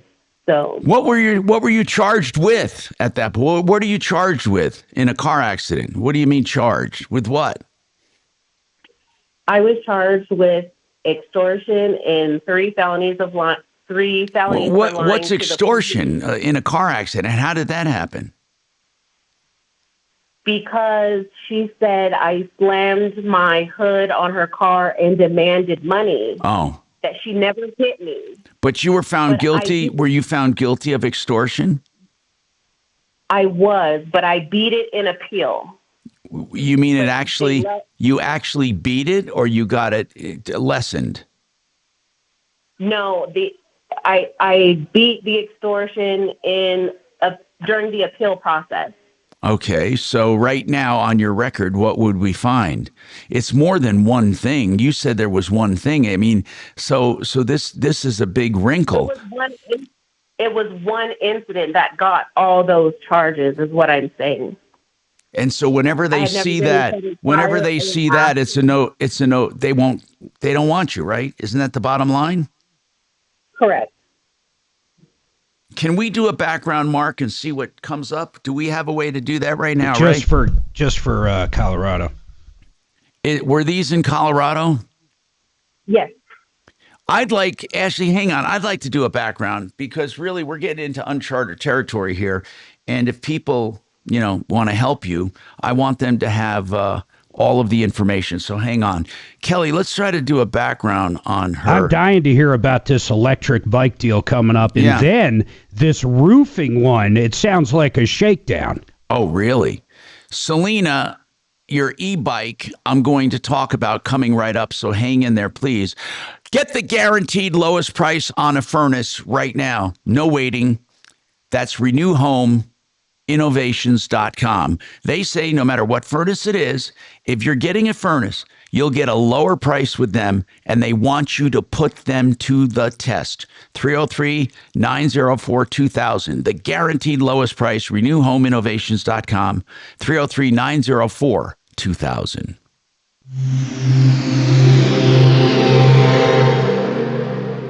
Look, your body's unique, so why settle for a one-size-fits-all wellness plan? That's where Viome comes in. Viome uses advanced science to analyze your gut biome with a simple at-home test, so you know exactly what foods and supplements are right for you, all based on real data from your own body. And you know what? That's science you can trust. Go to Viome.com now and use promo code THRIVE to save $50 on your full body intelligence test. That's Viome.com, promo code THRIVE to save $50. Hey, if you're looking for a bath and you want the best deal ever, go to discountbaths.com. That's right, discountbath.com. It'll get you the best price and the best designs and the best overall package for value. And you can get a price without them coming to your house. If you want to start that way, go to discountbath.com, answer a couple questions. You get a download link or an upload link. Go and do a video with your phone. Say, I want to move the toilet, or I want to do a double vanity here. I want to do a walk-in shower there. I want to move this wall. I want to make this wider. I want to do this. I want to do that. And then upload the video. You get a price. Discountbath.com, 720-979-2322.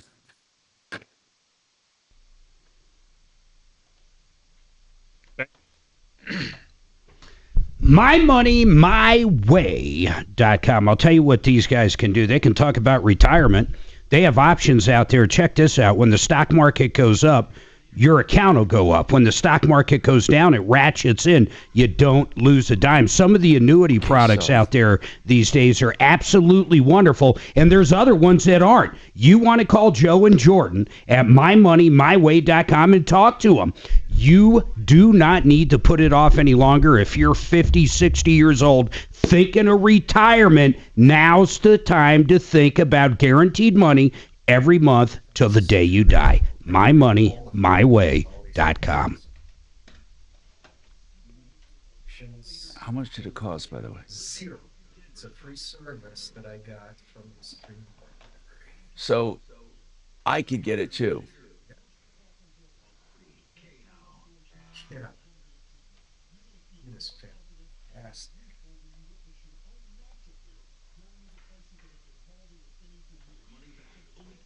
So basically, it's the state court's equivalent of my PASA account.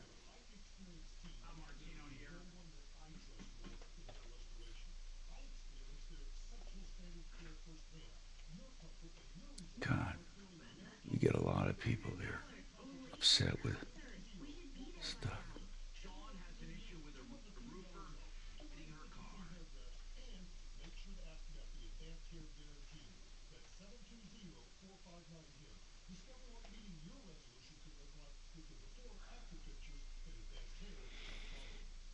Are you listening, Tom? Yeah, about what? I got a follow-up. It'll only take about a minute on that. Oh, for sure. For absolutely, yeah.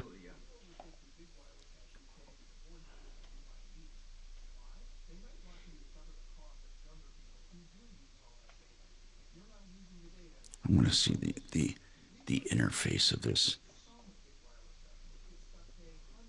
I don't know why 747-999-5280. I don't know. 747-999-5280. There we go. I want to mute this.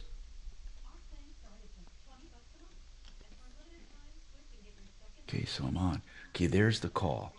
Now, when I get away from this, how do I get back to it? That's what I need to know. So let me see. So I go here. Okay, now how do I get back to that call? That's the problem. I don't know how to get back to that. There's no way to get back to the... Oh, there it is. Okay. Now I'm back. Then I go like this. Oh, the interface is so weird that there's no way to get back to that.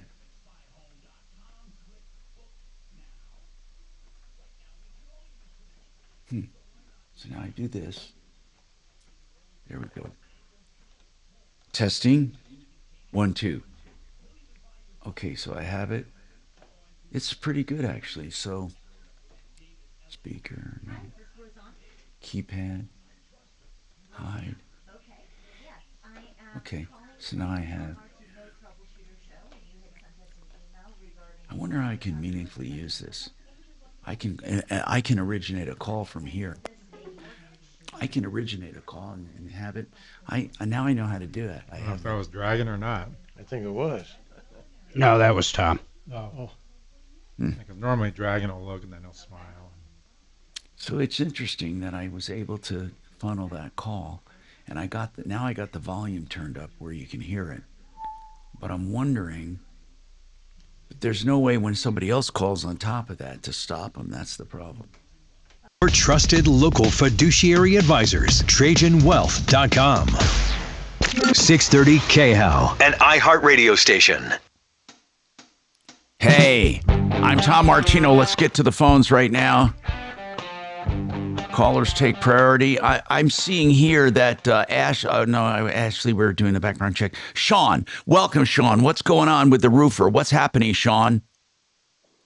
Well, what happened was I had a guy come to my door and tell me he'd do a free inspection on my roof, which I had him do. That means what they do is they had you sign something, didn't they? I don't remember if I signed anything or not. Anyway, so you got this free inspection, and what happened? And then next thing I know, I find out he had, while we were at work, had my company, my insurance company come over, do the assessment on the roof while he was there, and I ended up, getting a settlement with them. Well, I kept trying to get this guy to tell me how much is my roof going to cost. He would never give me an answer. Wait a minute. You said you had a settlement with your roofing company. Excuse me, your insurance company. Did your insurance company write you a check? Yes. Okay, how much did the insurance company give you on the check? I believe it was roughly $13,500. Okay, and you need to know what? You need to know what it's going to cost. He didn't give you a contract? No, I could not get him to hold on, just wait. Did he start the job? No. Good. Don't let him start the job. Tell him you're not going to do business with him. And unless he has a contract to show you, you're not doing business. And so listen, if you tell him I'm not doing business with you, get the hell off my property, what he might respond in a couple ways. One is, okay, goodbye, you jerk. I did all the work, to get your settlement. Number two, he might say, oh, you're not getting rid of me that easy. You signed a contract with me, to which you're going to say, let me see the contract. So why don't you just tell him to get lost? That's what I did. And now how long ago was this that you told him to get lost? That was a couple months ago. I've had Excel put my roof on my house already. Okay, so you had the roof put on. Now this company is coming after you for something? Yes. So what are they coming after you for? They won't tell me. It's a blank invoice. Okay, let me get this straight. These guys come to your house and do an inspection. They negotiate with your insurance company. You get a check for $13,500, and then you had another company do the roof. Right. Okay, hold on. An honest quote. Now, the other company that did the roof, how much did they charge you? About 12.5, 7, maybe somewhere in there. All right. So it's not like you made a big cash deal here. So now, how many months later, when did all this happen where you got your roof replaced? I got the roof replaced right at the very end of November. Okay. Okay, and then hold on. At the end of November, and then what happened? Keep going. Okay, nothing. I was happy with the roof. It was done. About 3 weeks later or so, I get a letter in the mail, which is that invoice that says I owe $5,000. Okay. And late fees and everything else. Well, don't just ignore it. I mean, what are they doing? They're not going to do anything about it. It's too late to put a lien on your house, isn't it? I mean, no, it's not. But they'd have to claim they actually did work on your house. Last Friday, I got contacted by a bill collector. Well, so what? So what? Don't pay it.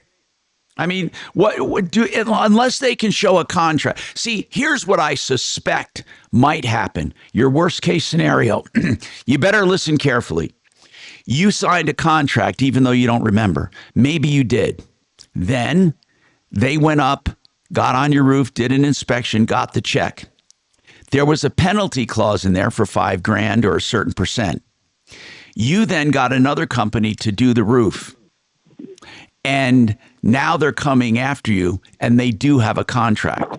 Do you remember, Sean, at all? Are you positive you did not sign anything, or you don't know?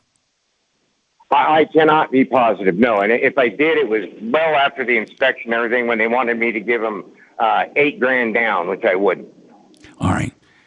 Then you're just going to have to call. You're going to have to make them show their cards. Tom, they're actually required to show their cards by both federal and state law. So if our caller writes a letter to the bill collector, now at this point, we don't know if it's actually an attorney that's collecting the bill or just some regular, some scumbag bill collection And agency. we don't know if it's based on a contract or not. Right. So I would say. So what should he do, do you think? Well, it's called, what is that term? It's called validating the debt. Right. So they're required to validate it. Under So the Fair Collection Act. So if our caller says, look, I have no recollection of having signed anything with your client, can you please send me whatever documentation you have to prove your claim? Exactly. That's exactly right, Sean. I was going to recommend that. You're saying to them, I don't believe I have a valid debt with you. Please give me any documentation you have to support it. You know why that's good? Because if they don't, and then they take you to court, judges get really pissed off when people do that. Mm-hmm. So here's what now listen carefully, Sean. You're going to ask for validation of the debt. Okay. Right. Do not get into a conversation with them at all. And if they threaten to lien or whatever, they're going to have to show validation of the debt. Call us back after you tell them that and let us know what they say. Tom, may I add something? Yes, go ahead. It should not be done on the phone. It needs to be done by certified mail, return receipt requested. But he can also do it by phone. But they're going to say he never called us. No, right? I get it. Right. So send a letter as well. That's a great idea. 303-713-8255. Okay, now, Selena, this e-bike hit your car. What happened? Hi, Tom. Hi. So I was picking. I love these e-bikes.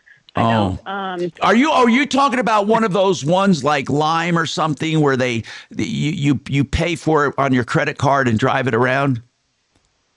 Well, it's similar to that example, except that these kids own these bikes. Okay, got it. In many of the suburbs, so they are not allowed on the streets, but they are a motorized bicycle. I know. I can't believe. Listen, I've seen kids all over the place with these e-bikes. And they're like in regular traffic, for God's sakes. I don't know how they do it. I know. So check this out. Picking up my daughter from school, I am at a four-way stop. I go to turn left, and suddenly I'm hit by one of these e-bikes.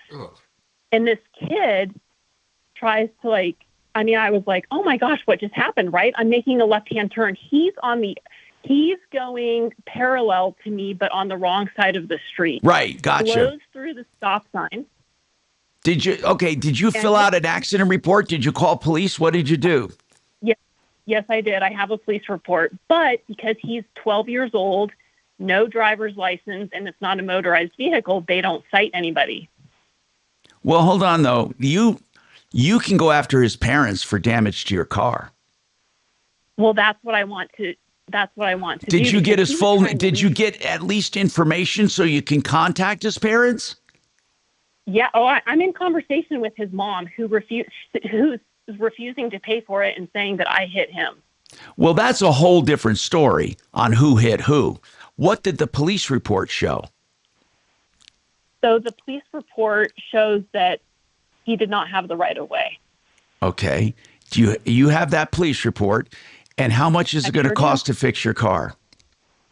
$3,000. Okay, that's small claims court all day long if she won't pay. Yeah, it costs you $55. And I think I should do it. So she sends me an email and says, Colorado's a no-fault state.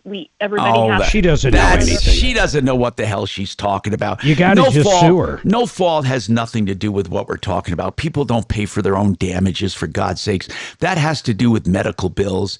And here's the deal, okay, Selena? Right now, you need to take swift action. You need to sue the mom. You know, this is similar to something that happened to me, and Deputy D was helping me with this. And one letter got me paid 100% from the father. 100%. Within just a few days of receipt of the letter, if I remember. Right. And so here's the deal, Selena. You need to immediately, don't even talk to her about this stupid no fault and all this. She's responsible for her kid, period. Okay? Yep. You just lay out the facts.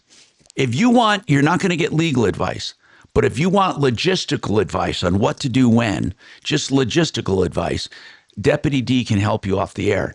But what you're going to basically do, you're going to lay out your case in a letter to the mother, and you're going to demand payment within a few days. And if not, you're going to file it in a small claim. And you're going I'd file it first. Yeah, you could. You could. You know, D, I know that we talked about this round around, and you thought it was always good to at least ask first in writing and get denied, right? Yeah, and when I do get denied or else get no response, I actually put that in my lawsuit just to kind of show that I did make a good faith effort to settle this outside the courthouse and did just run straight to the judge for relief. Now, the one question I do have for my caller is, does this mother sound like she has assets to even pay a $3,000 claim? Does she own a house? Is there, does she have a job? Is she, she doesn't live in an RV or something? No, she lives in the next neighborhood over. She definitely has a house, drove an Audi. I know their address. And okay, I don't, why, so she's not paying because she say you hit him. That's what she claimed? Right. How was there any damage, by the way, to his bike? Yes, the back tire was damaged. So it wasn't drivable after that? Where did he go after that? How does that happen? How does his back tire hit you? So what happened is I'm turning left. He scoots through the stop sign, tries to maneuver around me as I'm making the left-hand turn, and hits my left driver's side bumper with his back. By the way, it's a good thing he wasn't hurt. Wow. No. That's a bad day in the neighborhood. Did she claim, why isn't she going after you then if she claimed you hit him? Why isn't she going after you? Because she knows she's wrong. Okay. I think you have all the makings of a small claim. I'm serious. So hold on. Let's get her in touch, get her information for Deputy D. Again, we don't give out legal advice, but Deputy D has all, and Mark does too. I call it logistics on what to do when, and it's not the actual laws. You can deal with that. It's really simple, and people aren't used to people actually taking action, and when you take action, things really start to change. I'm Tom Martino. We got more right after this.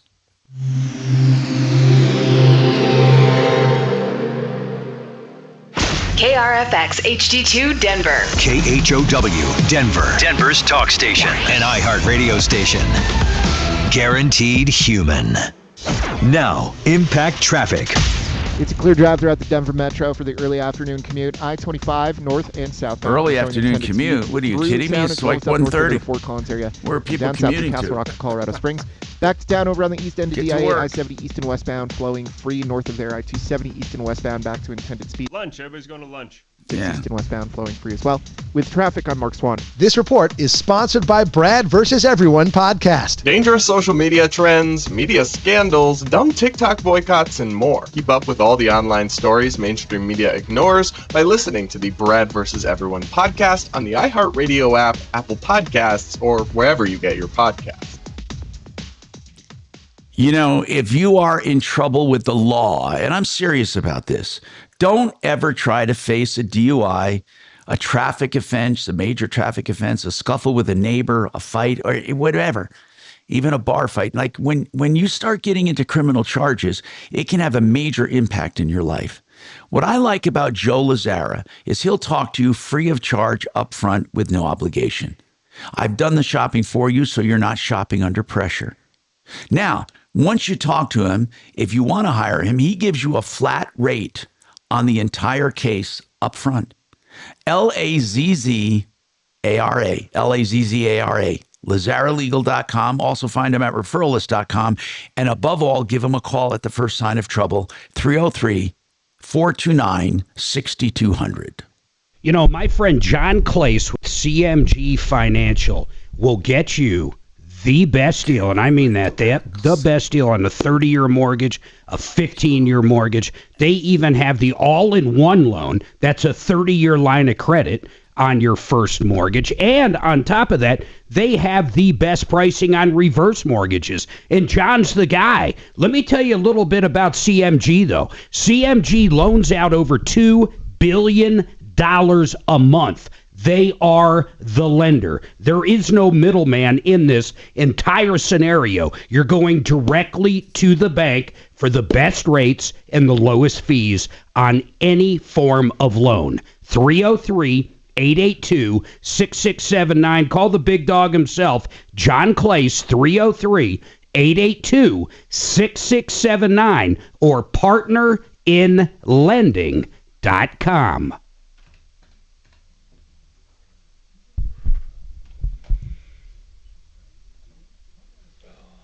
Sue must have forgot to tell you. You bought a telescope, right? Yes. From Costco? No. Oh. Well, forget it. Why? I want to buy a telescope from Costco, and I don't have a Costco membership. Oh. Well, yeah.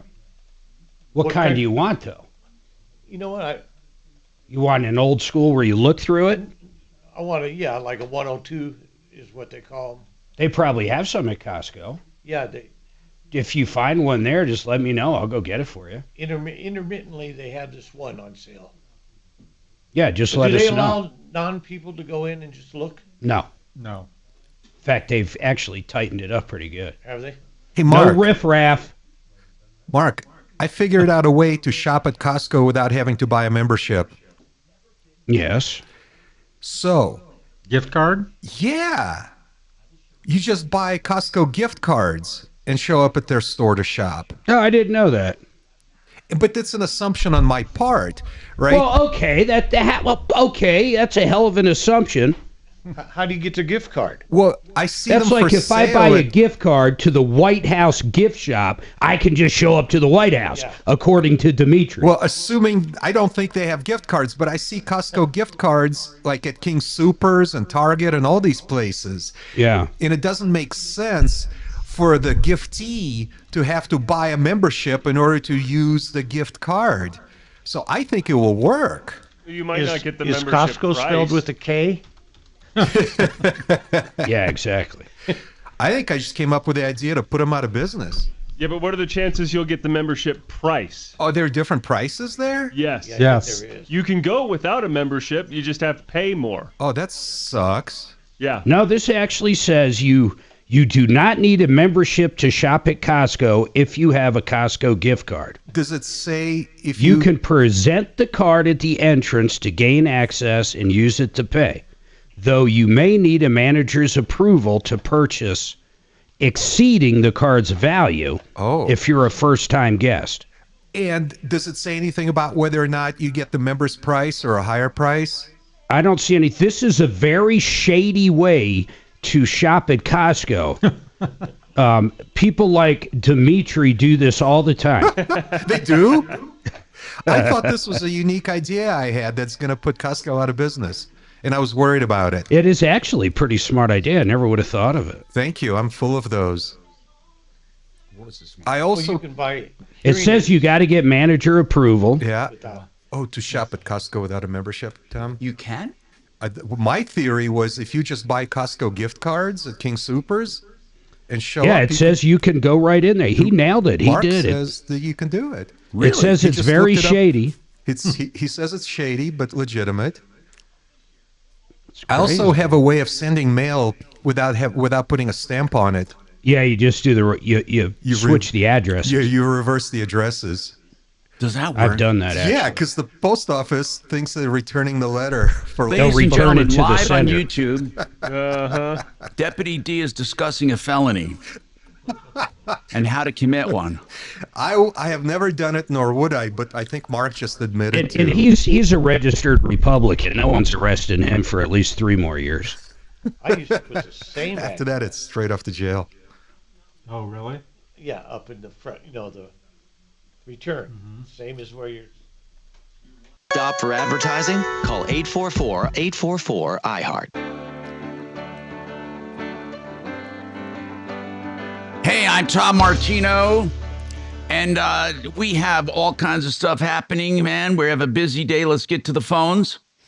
And we have Roseanne. Roseanne, what's happening?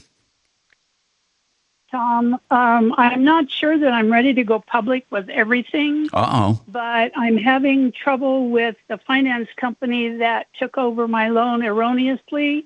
Now, when you say erroneously, what do you mean they took over your loan erroneously? They must be a servicer. What does that mean? Yeah, it's a service, all right.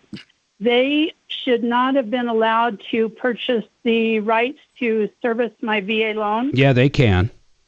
Yeah, but why did you? I want to hear what her reasoning is, though. First, Mark, Roseanne, why do you say they did not have the right? I was not in arrears in the payments. The payments were all caught up. Yeah. Okay, but what does that mean? They didn't. Do you understand? With all VA loans, they're all done by independent lenders. Did you know that? Yes, sir. Okay. The independent lenders actually get the money guaranteed by the government, and they make the loan.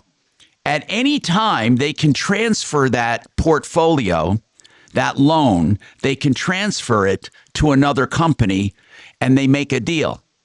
And it doesn't have to be in the rears, and it doesn't have to be in default. So that's what Mark meant when he said they can do it. So why? And then I was curious as to why you thought they could not do it. They're allowed to do it. Is that your only situation with them right now, or what? What's going on? No, there's a lot, but I don't want it out in the public right now. What is the main complaint you have about the new? Because let's just dispel the first thing. They did not illegally take over your mortgage. They're allowed to do it. So what is beyond that? What are the key issues? First of all, I was told that they were not, the original loan company was not going to allow that to happen. Well, it doesn't matter if you were told that is not a contract. If you have it in writing, that's one thing. But why? This is what I need to know, Roseanne. Why do you care so much who collects your payment? Because this is a collection agency. This is not a loan company. What do you mean a collection agency? On the bottom of every single statement that I received from them, it says, we are a collection agency looking to collect a debt.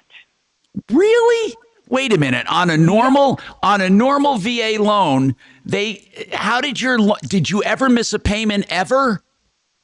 No. So all of a sudden, one day, your statement showed up from this collection agency? Can you send us a picture of the statement? I would be happy to. Yeah, this is weird. So it said we are attempting to collect a debt, and did you contact your original bank and say what's going on? Did you ask them what's going on? I did. And what did they say? Yeah, there's a lot involved. No, I don't mean a lot. I just want to hear, what did your lender say about a collection agency now servicing your loan? What did they say about it? Did they say it's a mistake? No. They said once you're involved with the collection agency, we can't take the loan back. We can't do anything with the loan. Okay. And I said, okay, so apparently your loan went into default. No, sir. Tom, I have. Hold on. Loans don't just automatically go to a collector. Unless. I know.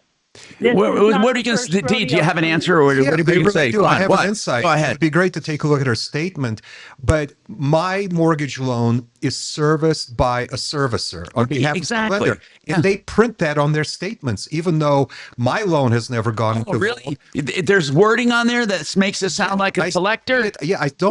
I see it not on every piece of communication I get from them, but sometimes it's there. I think it's just a boilerplate disclaimer they put in there. Are they trying to charge you more, though, than what you're used to paying? Are your payments changing? Well, here's the problem, is that, excuse me, they are charging me more than they should be, because when the escrow would go over, I would pay off that has nothing to that has nothing to do. What, Mark, we're muddying the water. She's talking about escrow, and escrow analysis and escrow calculations make people go crazy. I don't want to talk about that right now. I mean, what I want to talk about is this. Did your lender say that they sold your loan? I got a note from the original one that said that this company is taking over your loan. Good. I want to see that. When I called them, they wouldn't tell me why. Well, they don't have to tell you why. There doesn't have to be a reason why. Roseanne, loans are bought and sold every single day. They don't have to give the borrowers any kind of heads up, and they don't have to get your permission and nothing like that. The only thing I'm concerned about right now is not that another company took it over. I just want to make sure that they truly did take it over and that it's not some kind of mistake with your loan. But if it's simply another mortgage service company, they're allowed to take over your loan. No. You need to look at the information that I emailed to you. Okay, when did you email it to us? When did you email it? Just this morning. Okay. This morning. Kachina, do you have Kelly, her email? get that over. I really want to look at it. Hold on a second. I'm going to look at it, I hope during the break, and talk about it coming up. But in essence, though, just so you know, again, if they sold it or placed it with another company, there's nothing wrong with that. It is routine. The only thing that we would be concerned about is if they called your loan in default and were charging you way extra money and all of that. So we'll talk about that coming right up on the Troubleshooter Show.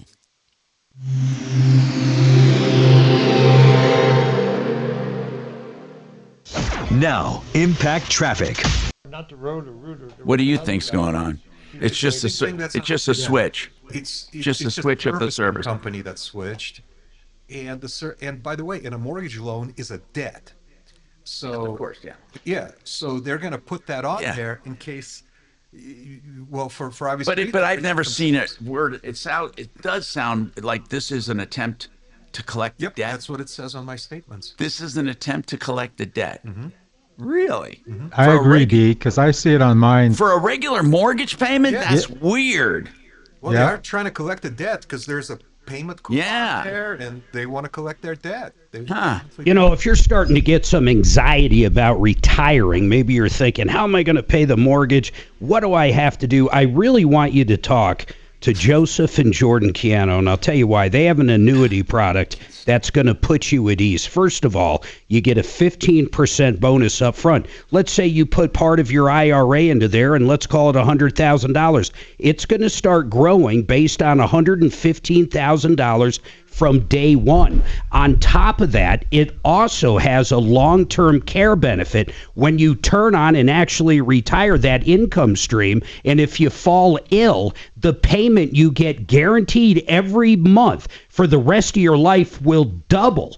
It's better than some long-term care options. And I'll tell you why. If you look at some of that insurance as you get older, you could never afford it. This is a way to get help with long-term care. And when the stock market does great with this annuity, your value goes up. When the stock market goes down, it ratchets in and you don't lose a dime. Please, if you're getting close to retirement, put yourself at ease and at least put part of that retirement fund into a guaranteed annuity. Go to mymoneymyway.com. Check it out. Call up. Ask the questions. Talk to the guys. mymoneymyway.com.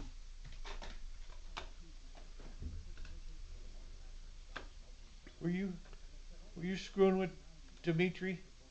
What do you mean? Well, I read the thing on Costco. Only a member can buy those cards to give to me. Like, I don't know where you buy the cards. no, there's. I'm saying if you have a card, you can go in there and use it. That's true, but you could. He says you go to King Soopers. No, only a member. Yeah, okay, that makes sense. Yeah. I've never seen Costco gift cards anywhere except at Costco. I wonder if you could just go into the customer service desk and say, "Hey, I want to buy a gift card for my son." Well, if you're a member of Costco, you could. Yeah. You have to be a member of Costco to buy a Costco card. Oh, look, because I'm going to the grocery store after I leave here. I'll just I've done a show there. I'll just look at their gift card thing. No, I agree. That would make sense. It does. I mean, and one of the people said you can use the Costco pharmacy. Yes. They say alcohol too in some states. Their alcohol is way cheaper, man. Way cheaper. It is? Yeah. Do they sell ammo? No.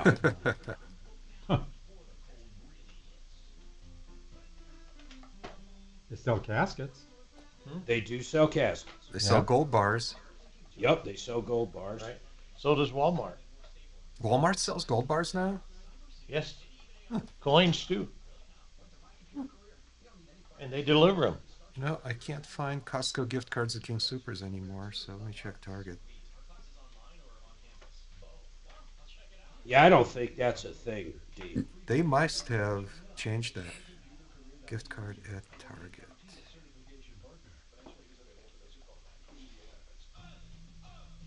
Let's go! Da-da-da-da-da-da.